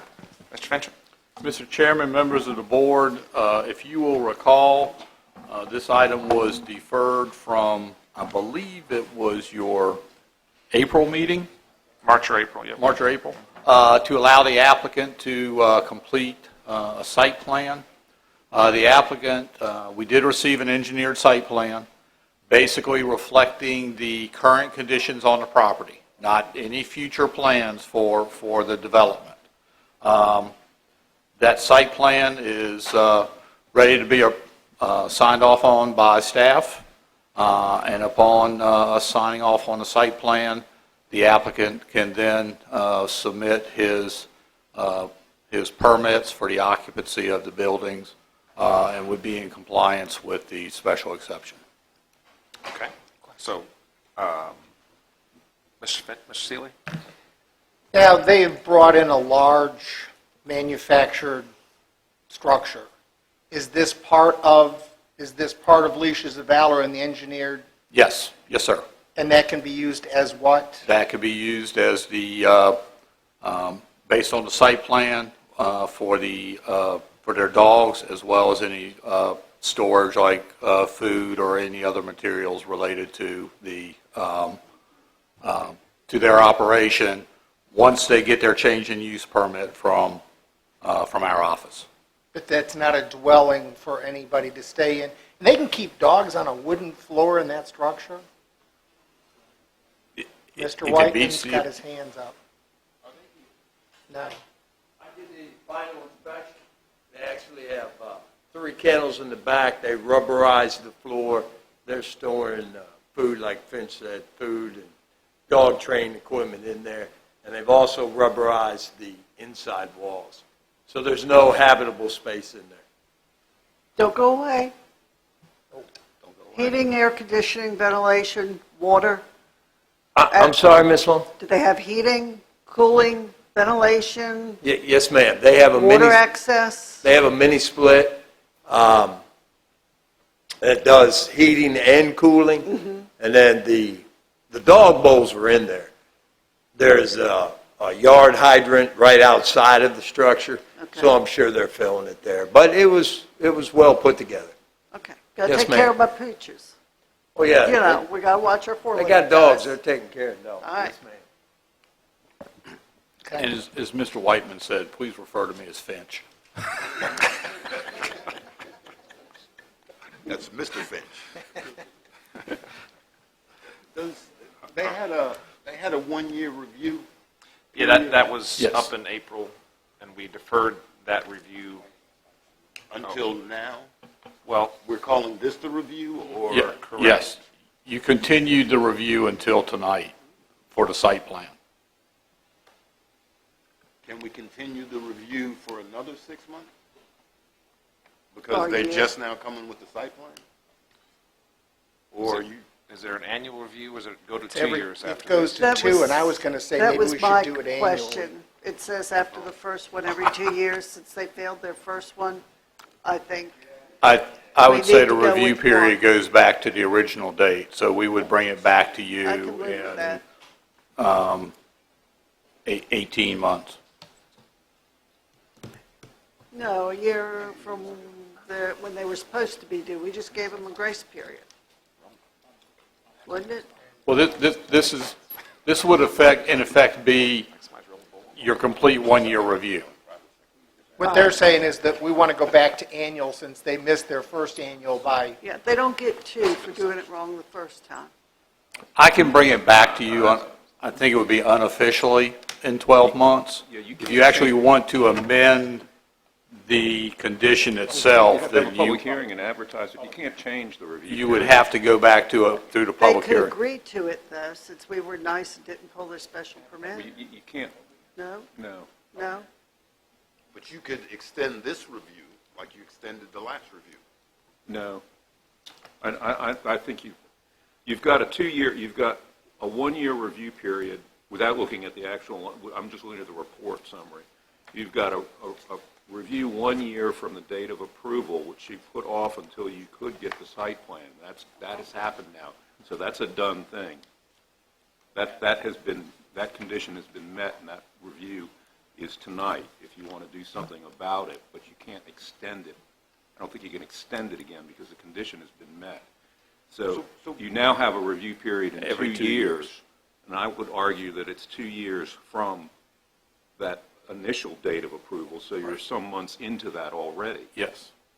So it would come back to you sooner than waiting So it's like 18 the full months 2 away. years to something to like come that. back. And then after that, it'll be another 2 years. From that, yeah, from whatever that date was back in the spring. Without doing the math, it would be about 18 months when we would be back. I guess we'll have to listen to our legal counsel, and the clock has started ticking, so Did we accept the site plan? we have not gotten the site I plan. just haven't signed off on it. So then they haven't met the condition for tonight. No, they submitted the site plan, he just hasn't finished with it. Oh, it's his fault? Mhm. Okay. Finch's fault. Not Finch's fault. It's late, we're having fun. Just to make sure, they as the applicant, once they submit something to the county, they have satisfied their commitment. I think they satisfied this commitment, Yes. Okay. the way it's worded. And it's up to the county to move fast and respond back and make sure. Wheels of Justice. But we can still do inspections as, Sure. If we get a complaint or there's a concern, we can still do inspections for compliance. Just like you would You with still have any an other- SE okay. with conditions. We don't have to vote on this, correct? We're just. No. I mean, we're working on a zoning enforcement action right now. A complaint was filed today for a sort of a junkyard, a maintenance issue and all, because of a complaint that was filed with the department, and they inspected it, and it's, it's violating the zoning. Is it on ordinance. Cedon Road? I don't know the road, I know the name of the party. Well, I guess the question, I'll leave it at that. If we don't have to vote, we've got their condition, they've met their condition, we'll just move on. Thank you, Mr. Fincham. Okay, we'll move it along to item number 8, further discussion of the EMS Law Enforcement Memorial. Who's going to take this hot potato? Anybody? Open, but hold on a minute.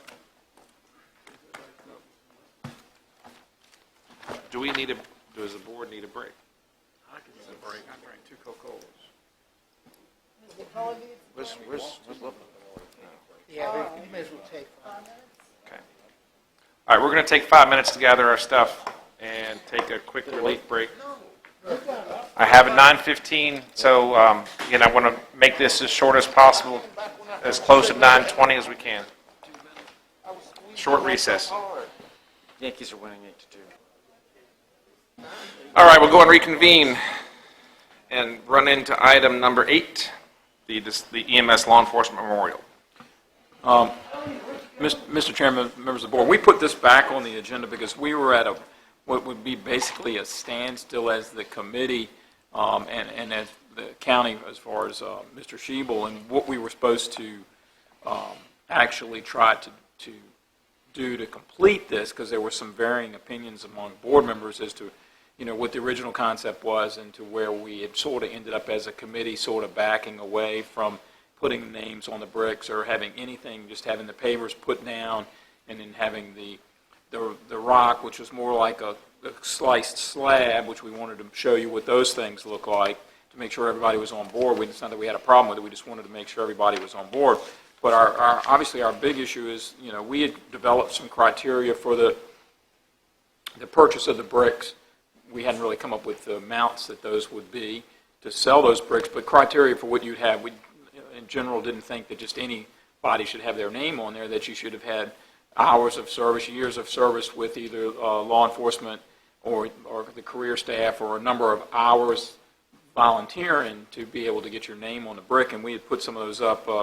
Chief Loftus had worked on that, but as a committee, we'd sort of run into the sheriff's not interested in having anybody but line of duty deaths names on the brick. So we felt like the board needed to decide what we were going to do with the bricks, and then also maybe pick one of these options. It's the rock pictures we've got in the books and that show you, and I'm sure there's probably more information on maybe some of these are not available any longer, and there's some other ones or that type of thing.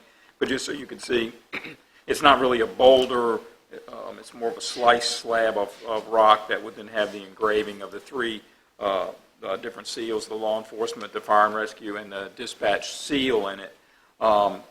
We came up with right many lines of what could happen. We show you a picture of the brick with the fire symbol on it. You could have the volunteer symbol, like Ladysmith or Bowling Green for that person, or you could have the career symbol, that the patch from the department. Sheriff's office could have a symbol, and the dispatch could have a symbol as well. And then we've got a layout that we've included. I don't know that Mr. Shee will have to speak to that about pricing on that. I know that last I heard that maybe it was a little bit more expensive than what we had anticipated with what's been shown here. But depending on what you charge, if you want to have sponsor bricks, you may, and talking to Mrs. Long, have sponsor bricks that are $500 to have a sponsor's name on it from a company. So that would help recoup some of the costs as well. But Mr. Sheeble's here, the sheriff's here, the Chief Loftus on the committee as well, and Kara Taylor. So I'm not actually on the committee. I just kind of got pulled into it as it started to the wheels started to come off, so to speak.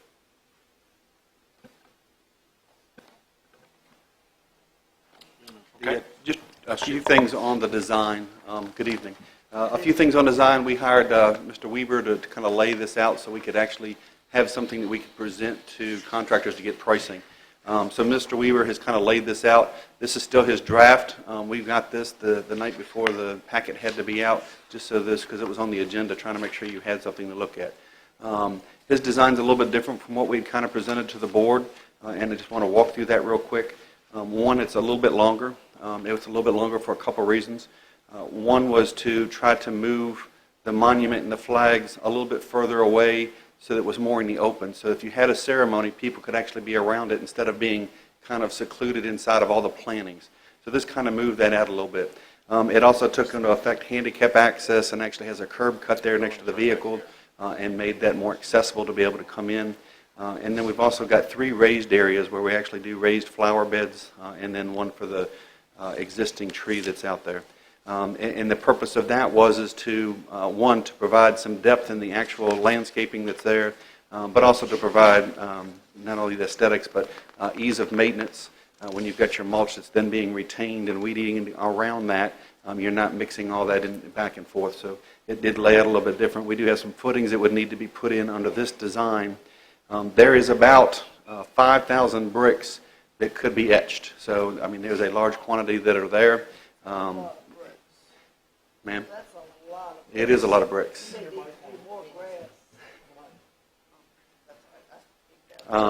And, you know, right now we haven't gotten good estimates, but we're guessing we're probably, with the concrete work, we're probably $4,000 or $5,000 of additional cost to do this design. And again, it's still in draft design. We thought it would be a good time to get it to the board, to at least get input from you if you want us to tweak this or do anything further with that, or even if you want us to kind of go back to what the original design was, we can kind of downscale this. But with that, I'll be glad to answer any questions on that. Mr. Cully was correct. Actually, I think it's number 4 out of the stones are actually gone already.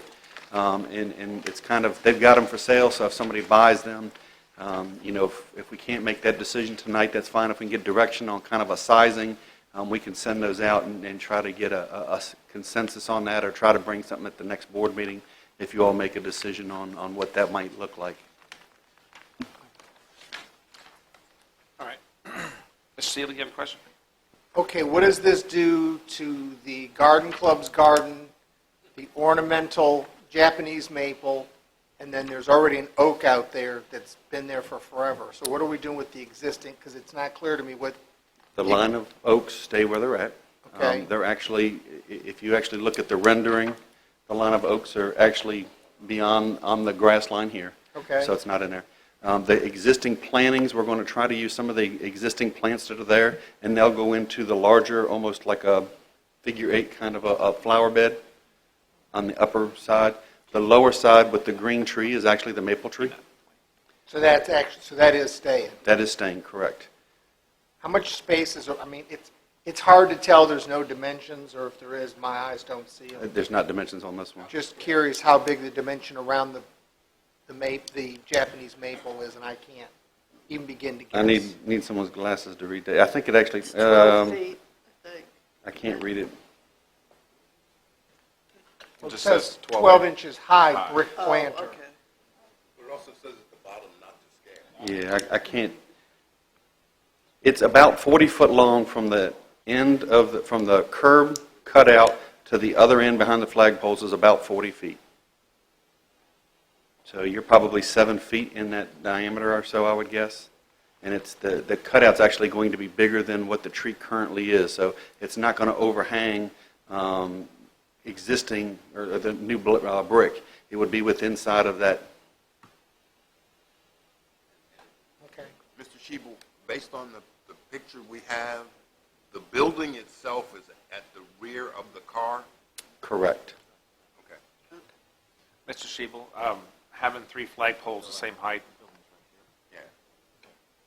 it's The United States flag would be probably 5 foot higher. Probably be, it's lighting outside, probably be more mistake-proof if we buy a 30 and the other 2 are slightly shorter. Typically, the United States flag's typically 5 foot higher. Correct. So just,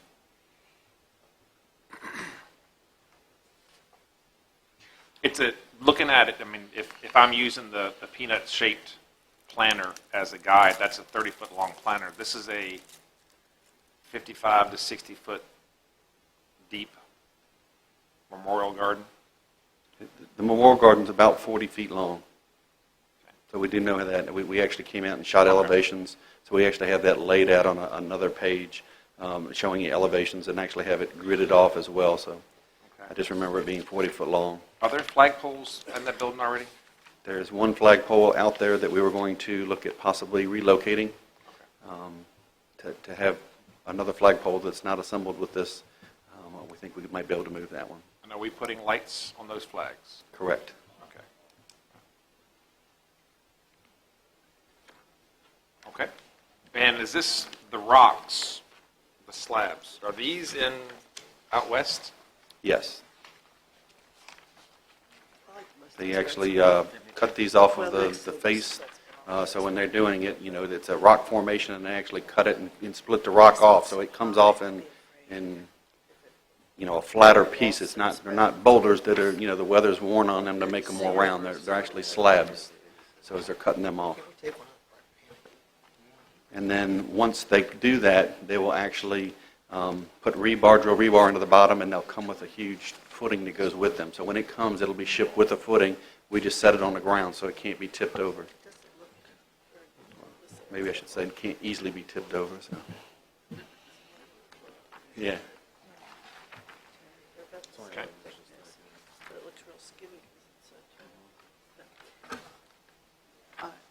Mr. Sorry. Ms. Long? Oh, I was going to say, you know, the design is a rough sketch. I think the figure eight garden is a little big. It sort of dwarfs the monument, but like you said, this is a guideline. We don't know. I do have a question on the bricks. Is anybody, I know when we did our memorial in town, you had to order bricks like 50 at a time. You couldn't order, they're not going to engrave one and mail it, or the mailing was exorbitant. Has anybody checked into that? We did. We had some different prices on that, and we've got a company that will actually come out and engrave them on site as well. Cool. I don't know how much it costs, but sounds... We assume on the first round it would Ours probably was equate, but stamped. we actually do that at the Vietnam Memorial, and Mr. Whiteman had a contact that he gave to us that they do. So they do travel through the area from time to time, and they'll call and say, hey, do you have anything? And I'll stop by and do a few at a time if that's something that's available when they come through. And they hold up well? Yes. Okay, all right. All right. Now, the Korean Memorial, I'm sorry, the Korean Memorial at the high school. Well, if anybody wants my opinion, my favorite rock is option one. I think it's got pretty grading. I like the shape of it. I think it's a nice color. It looks good. That's my favorite one, if anybody. Option one. The one with the green, the swirly. As far as the bricks go, I think that's fine. Did the committee set a price? No, I believe we were trying to leave that. I think the first time we kind of recommended maybe $100, but we were really going to leave that to the board. Okay. I know the ones that we did that were not engraved were $50, but that was several years ago, so 50 to 100 I think would be certainly fine. I do have an issue with the criteria. I think limiting it to current, former staff, and volunteer is fine. Mrs. Long, can I interrupt you just for Yes. a second?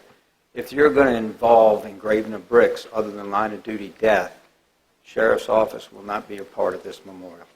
Okay, that's fine. It's the county's memorial anyhow, and whenever, Yes, ma'am. you know, you realize I'm not going to tell somebody's mother that she can't order a brick, but your Okay. staff is fine, and I appreciate that. That we will not be on it. All right. And as far as on it, do you mean your names won't be on it? None of your staff's going to take? No, ma'am. What I mean, and this is where the committee had the breakdown or dysfunction of it, Uh-huh. because this whole thing has changed from the original. And I'm not sure if you're aware of it. I think you probably read the comments that Mr. Parton put in there for you. Uh-huh. This is, to me, a memorial for those that died in the line of duty.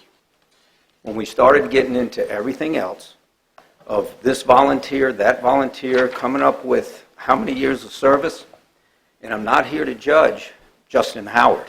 Mm-hmm. You want to do a memorial for him, you can do it at a fire station, you can do it in front of fire and rescue, but the sheriff's office will not be a part of that.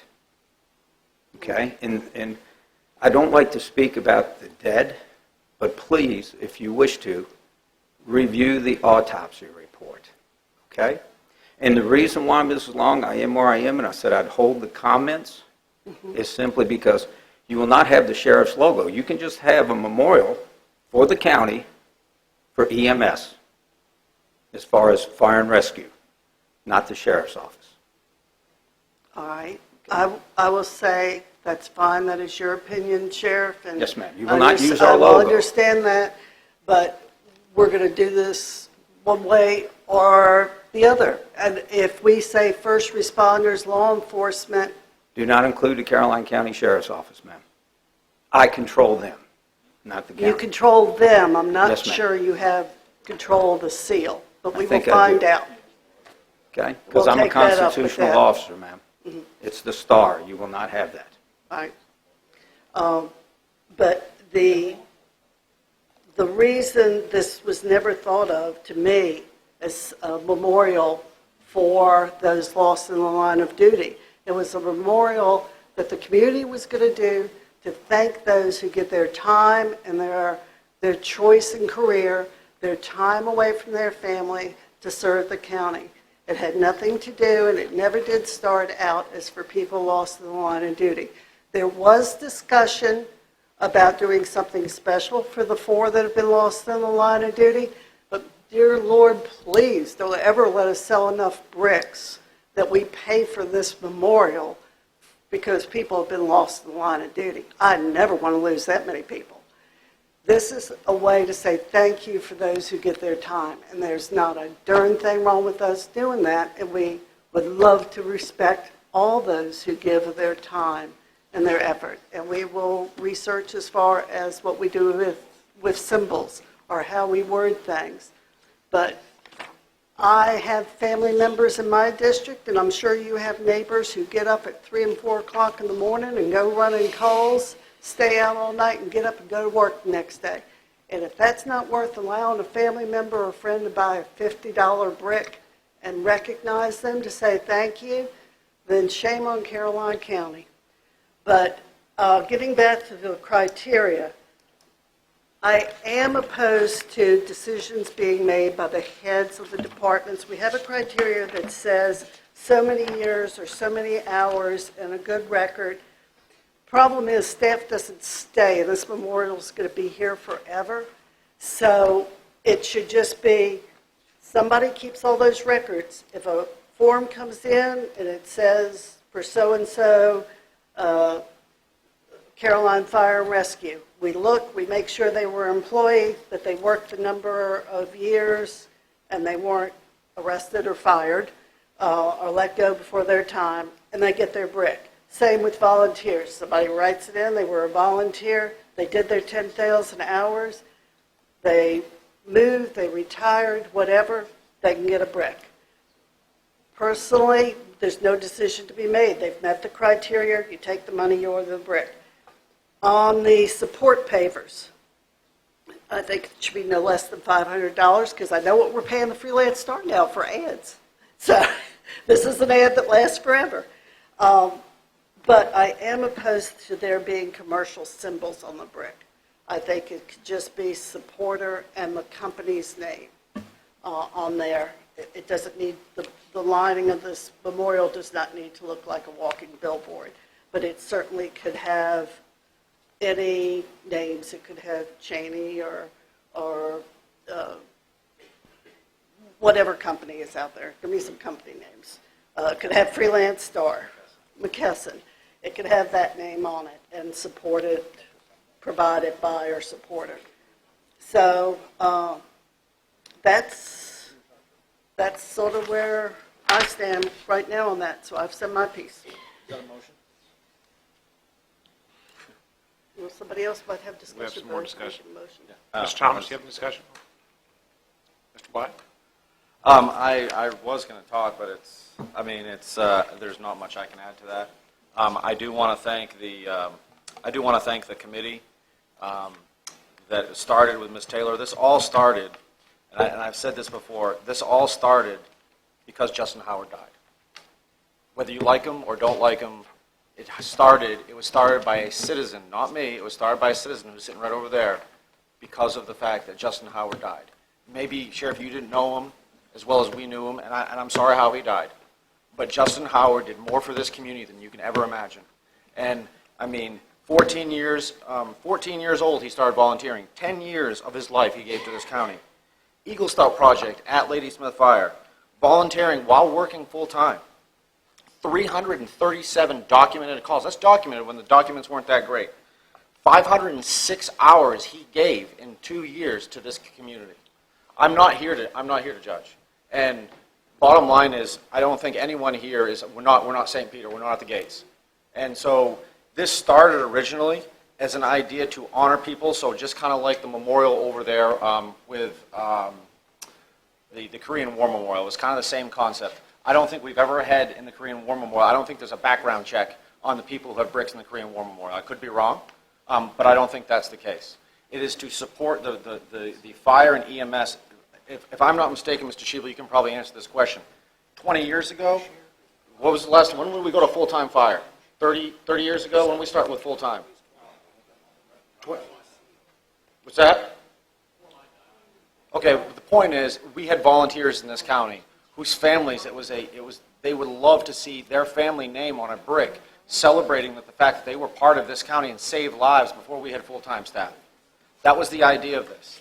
And it originally was designed as a fire and EMS memorial.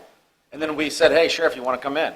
And then that was when you were brought in. It was originally supposed to be for fire and EMS. We said, why don't we just do it all? And then we could not agree on the standard. And I'm sorry we cannot agree on the criteria, but I feel like Ms. Taylor, we were going to have it Justin Howard, and then we really can't name a memorial after him. Then we were going to have it, a name on a plaque for Justin Howard. Then we're like, no, we're not going to do that. And I think tonight, Ms. Long or someone mentioned there could be 5,000 bricks or 1,000 bricks or whatever. His name would be on one brick. This kid's name would be on one brick of the many bricks that could be sold. It's not like it's going to be standing out. Yes, it's because of him. It is because of him that this thing, and we're not going to sit there and say 4 bricks for 4 people.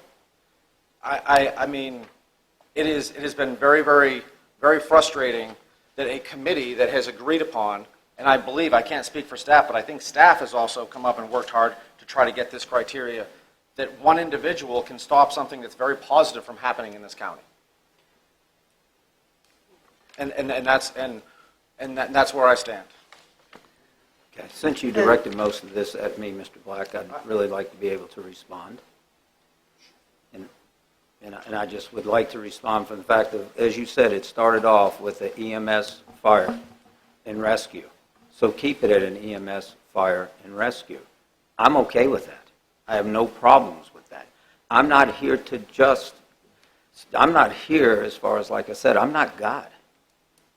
But people make bad choices throughout their lives and stuff. And I'm not saying he didn't give. I'm not saying that. I'm only saying that when I think of a memorial for those that we're doing, past, present, and future, are those who paid the ultimate sacrifice. That's what I'm talking about. This was a situation that was totally different. And I understand Ms. Taylor, and I understand what her son had to say. I understand that. I'm only saying don't include the sheriff's office. That's all I'm asking the board not to do. If you wish to do it, I would love to have one just in front of my office then. We only have one right now that's died in the line of duty. So I'd ask that the board consider that. Put us over there, right next to our flagpole. That's fine. I just wanted to clarify, you understand, Sheriff Lippa, this is not just for those who have died in the line of duty. This is for people who have served throughout the years, setting the criteria. Just want to make sure you understand. I do, ma'am.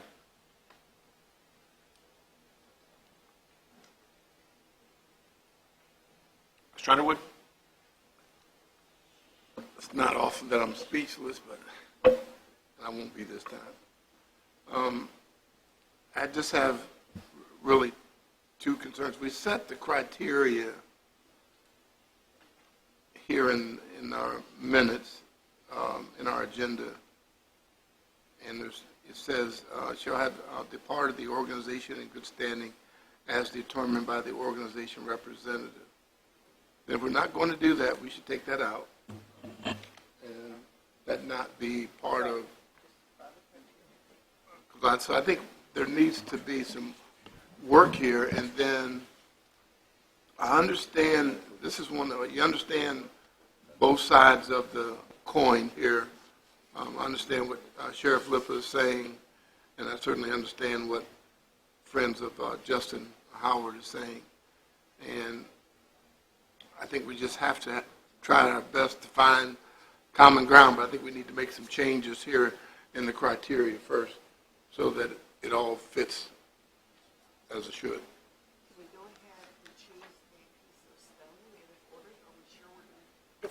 I'm sorry, forgot to turn my mic on. If we know we're going to do something, and it's going to take some time to get the stone in, can we at least decide on a stone and buy it? They don't have to ship it right away, so that that is ordered and that decision is made? We've already put the money to the side. We've actually already put the deposit down on the actual stone. The company has reserved the stone that you actually said originally until we got final approval. So that stone was kind of been earmarked with a deposit that's already been sent. Oh, the option one? Yes. Oh, I have such good taste.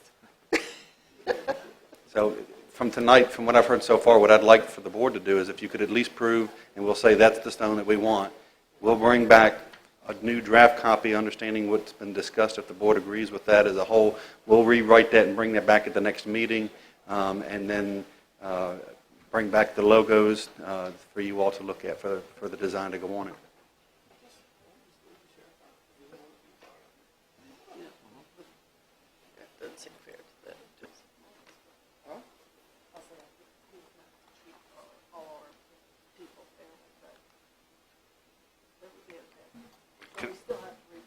If we go the route of not including the sheriff's department and the dispatchers, is there somewhere else we don't put other than where we just chose?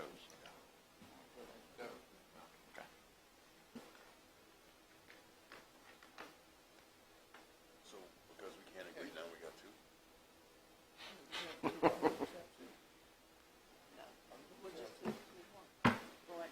I Ms. think Seeley? go ahead and buy the stone and choose it and come back next month with the final The updated design criteria? and the engraving, Yep. and the engraving choices. This is going to have to be redesigned now. So just for clarification, we don't want any logos on any of the bricks? So if you're in the fire department, you wouldn't have like the Maltese? Oh, no, just on the sponsor I'll just make bricks. sure. Just okay. on the sponsor bricks. No problem? I got But no problem. definitely you could do fire and rescue. I got no problem with the logo. I mean, I think it'll actually, I think, no, I mean, the support, I think it'll actually increase the number of bricks we sell. I know, but I think it'll look tacky. Sorry, just putting it out there. Okay. Besides, $500 is cheap for an ad that lasts forever. He was just saying the logo for the fire, for the No, I different was stations. I was talking No, he was sponsors. talking sponsors. And we could always, things that were discussed and haven't really, I don't know, been before the board, but one of the things we talked about is we could do a different color for the sponsors, and they could be laid in a different pattern on the outside of the whole thing, and that would stand out different from, you know, the ones you're trying to memorialize. So they would have a sponsor brick could be on the outside, and then the volunteers and paid staff and everything could be on the inside. With or without the logos of the company. Without the logo on the supporter, with the logo on the names. It's just a baseball. At this point. Yeah. Where's All right. Joey, where's that sheet that you have right there in our packet? This one? Yeah. This is the one that's previously been approved by the board, and I brought that just so I would have it. Oh, okay. Yeah, it's the old packet. I just brought that in case it was asked, just so I had a copy of what the board approved. It's on your computer. That's got all the logos. It will be on my computer since I don't throw anything away. You're right. All right, I think that sounds like a plan. We go ahead and choose the stone and come back with a final copy of this at our next meeting. Did you have Is a that brick what you're price? saying? Huh? Yeah. Did you have a brick price in mind? I think she had 100 and 500, 100 for the... 100, 500. Great. 100, 500. Yeah, so we'll come back at the next meeting and try to put this in a memo for you all to approve of kind of the policy on the brick purchases. Can I ask Sheriff Flip a question? I might open up a can of worms. So we'll put the top back on real fast. Sheriff, you've been here for how many years? As our 40 sheriff? years, if you count my state police. No, just for the sheriff. of 16. Caroline County. 16. And probably, if I asked maybe the sheriff before you, he may say he wanted them to be, he may say, I want them included. Maybe the next sheriff say, I want people included. Would you object to us leaving a space there for the sheriff's office should our next sheriff say, we'd like to be included? As long as they don't put the seal on it right now, that's fine. Because it could change. It could. And, you know, I just read it said that the brick could be removed from the memorial at the request of the individual or the board. I'm saying another sheriff in 10 years, or however long you choose to stay, may say, I think we should be included. But that would kind of give them an opportunity. If they wish to do that. If they were to do. That's why I'm saying we could put one in front of the sheriff's office too, if you all choose to do that. If you We'd choose like to for you do to be that out part- of your budget, Sheriff Lippa, No, I mean, we'd like for you to be part of it, but at this time, if you choose not to, I think we can kind of have our cake and eat it too. No, it's his prerogative. At this time. It's his prerogative, yeah. At this time. But the other sheriff may not, the new sheriff may not feel that way in 10 years, when you retire.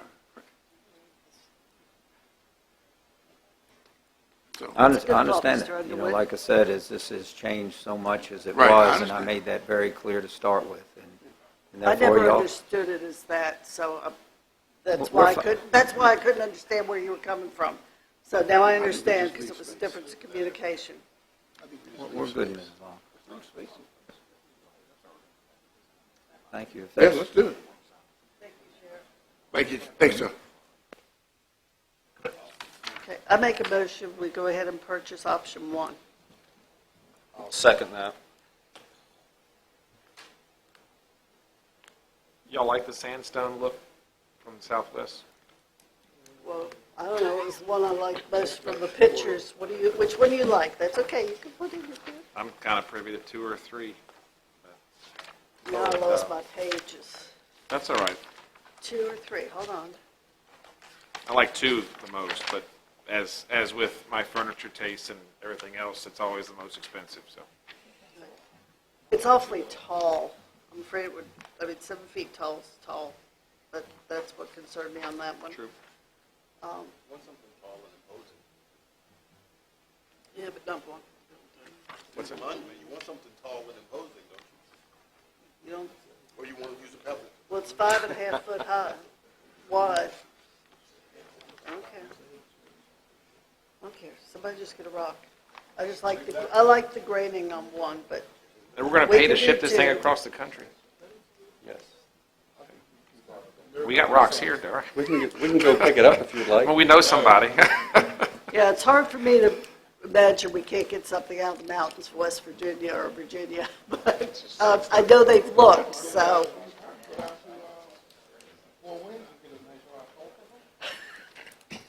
They're all beach pebbles. Yeah, I'd be careful with sand. Is that sandstone or is it?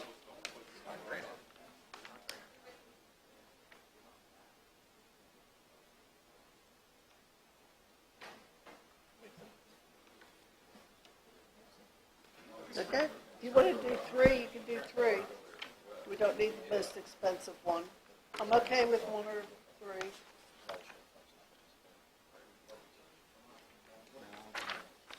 And number 2 may be a little bit cheaper. We haven't gotten quotes on shipping. We kind of got ballparks 2's from what the more manufacturer said. expensive. 2's the most expensive one. But it's probably going to be a little bit cheaper than that, but that was figuring $1,200 for shipping, so it could be 8 to 1,000 to ship it instead of a 1,200. Somebody pick one. This ain't. Sure we can. They do it to gravestone all the time. Well, that's true. They do it to gravestone, add something, all the time. Okay, y'all pick 1, 2, 3, 4 doesn't float my boat very well. 4's gone. Good. Somebody else liked that one. I don't like that one. If you want. 3 is the same price as 1. I could pull their webpage up and we could look at other ones if you would like. I just like taller than wide, but I'm a little OCD when it comes to things like that. So. I don't want people hiding behind things. Yeah, three works for me. 3. Just compromise. I can go with 3. All right, so compromise. option Nobody's 3. going to sit on top of it. So option 3.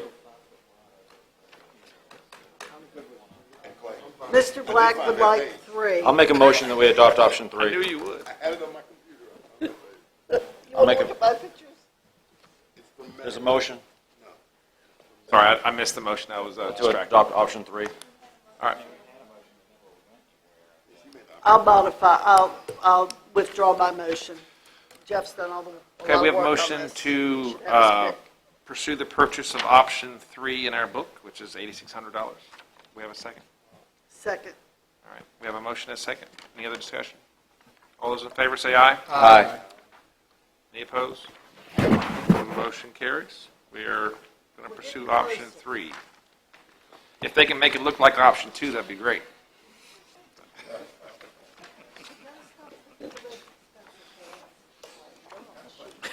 Want to stretch it a little bit, need a rock stretcher? Yeah, we need a rock stretcher. All right. Exactly. I was kind of with Nate. I like You're too late, Lloyd. All right. On new business, item number 9, we are looking at the first reading of zoning text amendment for accessory structures.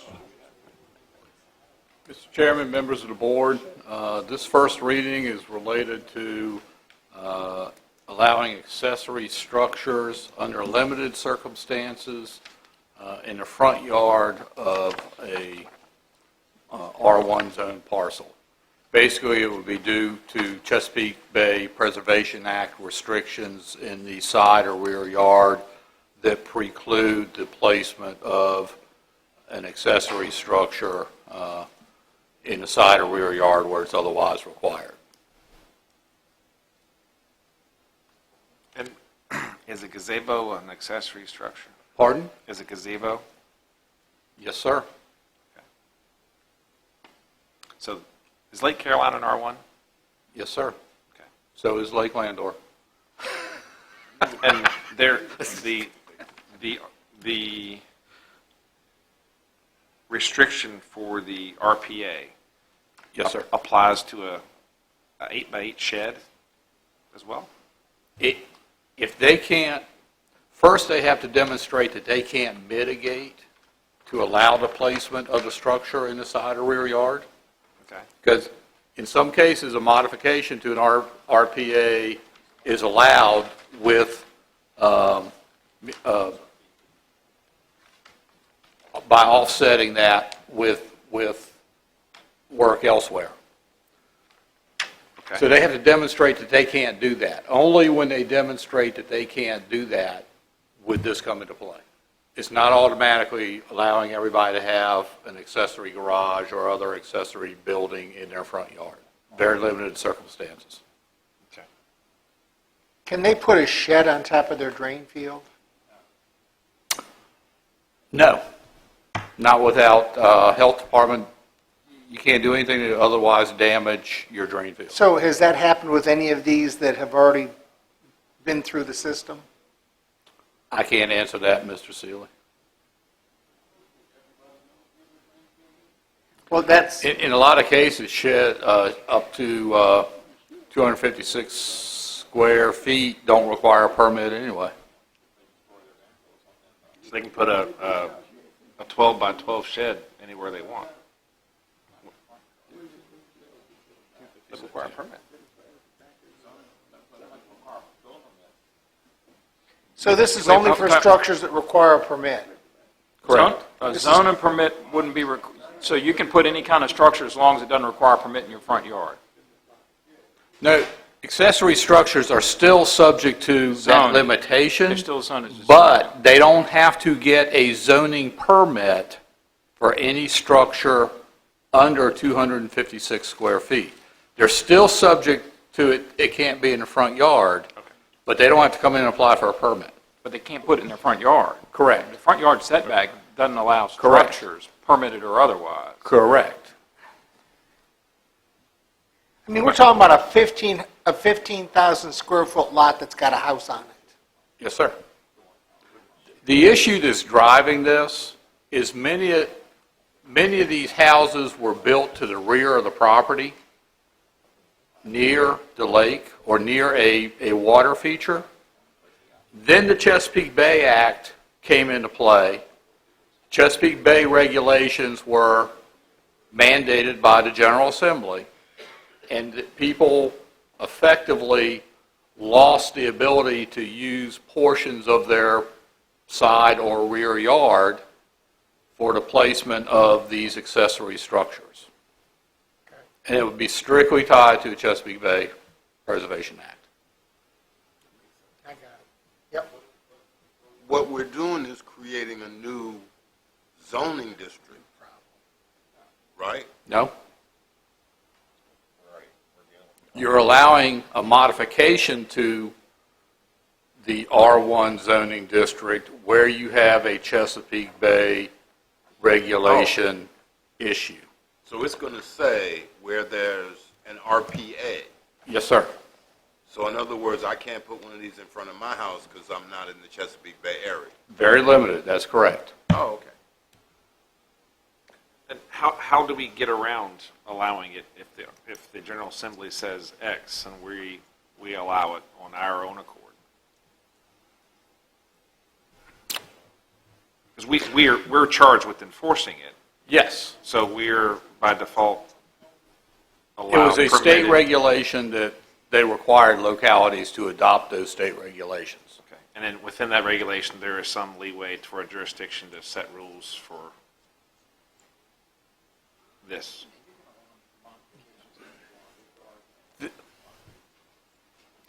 There's some leeway, let's use the term mitigation, okay? What's mitigation? Well, Chesapeake Bay regulations say you can mitigate your RPA feature by relocating that RPA feature somewhere else, or RMA feature, or whatever feature you're looking at. They don't give you specific guidelines as to what constitutes mitigation, okay, or how it's to be mitigated, but there is a general standard that we have to reasonably be able to say to the state, this is how we, all things being considered, this is how we would mitigate or allow mitigation of an issue. And I will tell you that our friends at DEQ, formerly DCR, we constantly challenge them. We don't see eye to eye on a lot of things.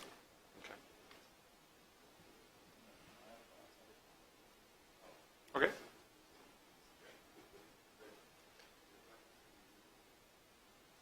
Anyone else have any questions for Mr. Fincham?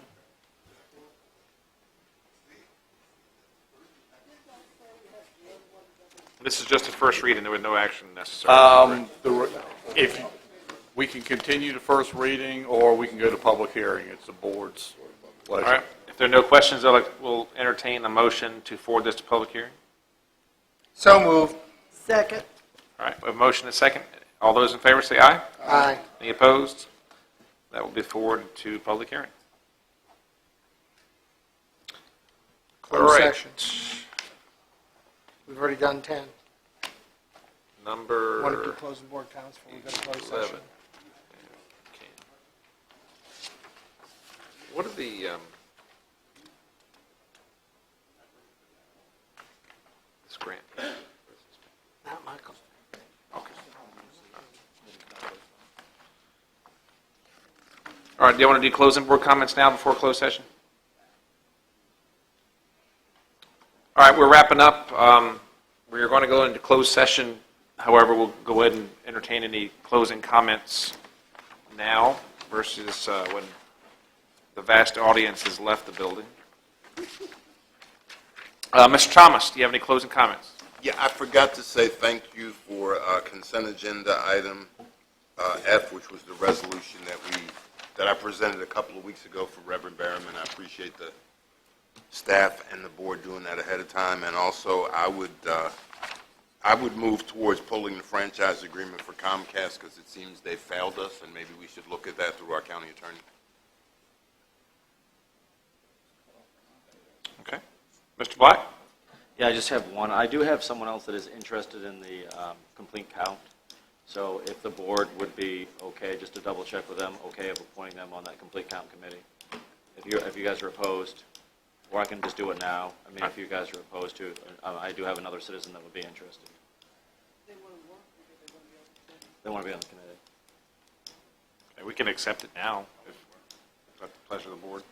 Yeah, the name is last name is Anderson. I forgot the what's the first name she had contacted? Elizabeth Anderson. Thank you. All right. Motion to approve. Second. All right, all those in favor say aye. Aye. Any opposed? All right, she is officially appointed. Any other comments, Mr. Black? Ms. Long? I will say, on Thursday morning, I'm going down to Richmond. There's a VACO conference, and Bobby Orks, the guest speaker in the morning, and I felt like somebody from Caroline should be there, so I'll be going down. If anybody wants me to tell anybody anything while I'm down there, I'll be there for 3 or 4 hours in the morning. Okay. Mr. Underwood? No comment. Mr. Seeley? Music on the Green every Friday night, 6:30 to 8:30 in August. Thank you. Okay. And my only comment is I think we should consider a larger plan to address our litter control now that we have approved position, and I think it can involve additional signage, perhaps an ordinance increasing the fine, communication, perhaps the cameras, if we can ever get a response back on that, but a holistic approach to the litter issue that we have. The cameras would be one aspect of that. Communication and education in the schools would be another aspect of that. Having the litter pickup personnel is another aspect of that, but it's all wraps up into one primary effort, and I would much rather have an education and enforcement program to go along with the signage and the litter pickup coordinations and things like that. So I'll draft something and just to get us started with Mr. Schiebel, and we'll bring it back to the board for consideration. Other than that, we will move into closed session. Mr. Chairman, I move this board convene in closed meeting pursuant to the personnel exemption of sections 2.2-3711.A.1 of the Code of Virginia to conduct an annual performance review of the county administrator. Can I get a second? Second. All right. All those in favor of moving to closed session, say aye. Aye. Any opposed? We are now in the closed session. All right, we'll come out of closed session, and Mr. Seeley. I move that the Caroline County Board of Supervisors certify that to the best of each board member's knowledge, only public matters lawfully exempt from the open meeting requirement by Virginia law were discussed in closed meeting to which this certification applies. Second. You got a second. All right, all those in favor say aye. Come out of closed session. Any opposed? Chairman, motion to adjourn. Now, we've got to vote on, we've got to certify first. Certify first. Certify that we only talked about items that were in accordance with the exemption for closed session. Mr. Thomas. I so certify. Mr. Black. I so certify. I say certified. Mr. Underwood. I so certify. Mr. Seeley. I so certify. I so certify. And we do have to vote on the actual raise according to legal counsel. Oh, okay. So I make a motion. Did you get the qualification question you had? No.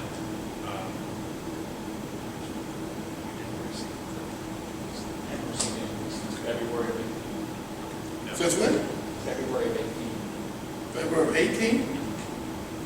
Why didn't you tell us in February 19th? Okay. Because we were working on the budget, and I thought we would do it in May, and we were busy, and So July came. you said February? I haven't had anything since, I haven't had a salary change since You February. are not part of the cost of living increase that the county employees got? I didn't get it, and I didn't go down the hall and demand it. I figured we would do the review, we would do something, but I have not gotten any change in salary since February of 18. So this year, everybody's getting a 2.5%. Everybody got 2. Everybody got 2. Most everybody got. And then what was there? Up to 3%. Up to 3. So it's 2 and 3, Okay. like you say, Glenn. 2 and 3. Okay. Wow. Mr. Chairman, I know we talked about it in closed session regarding the pay raise, but if we somehow have not given the pay raise since February 18, I'd like us to consider going up 1%. Just show good faith on the board. Okay, make a motion. I'd make a motion that we increase Mr. Cully's salary by 6% effective July 1 of 2019. Second. Okay, we have a motion and a second. All those in favor say aye. Aye. Any opposed? Motion carries. Now, can I make a motion to adjourn?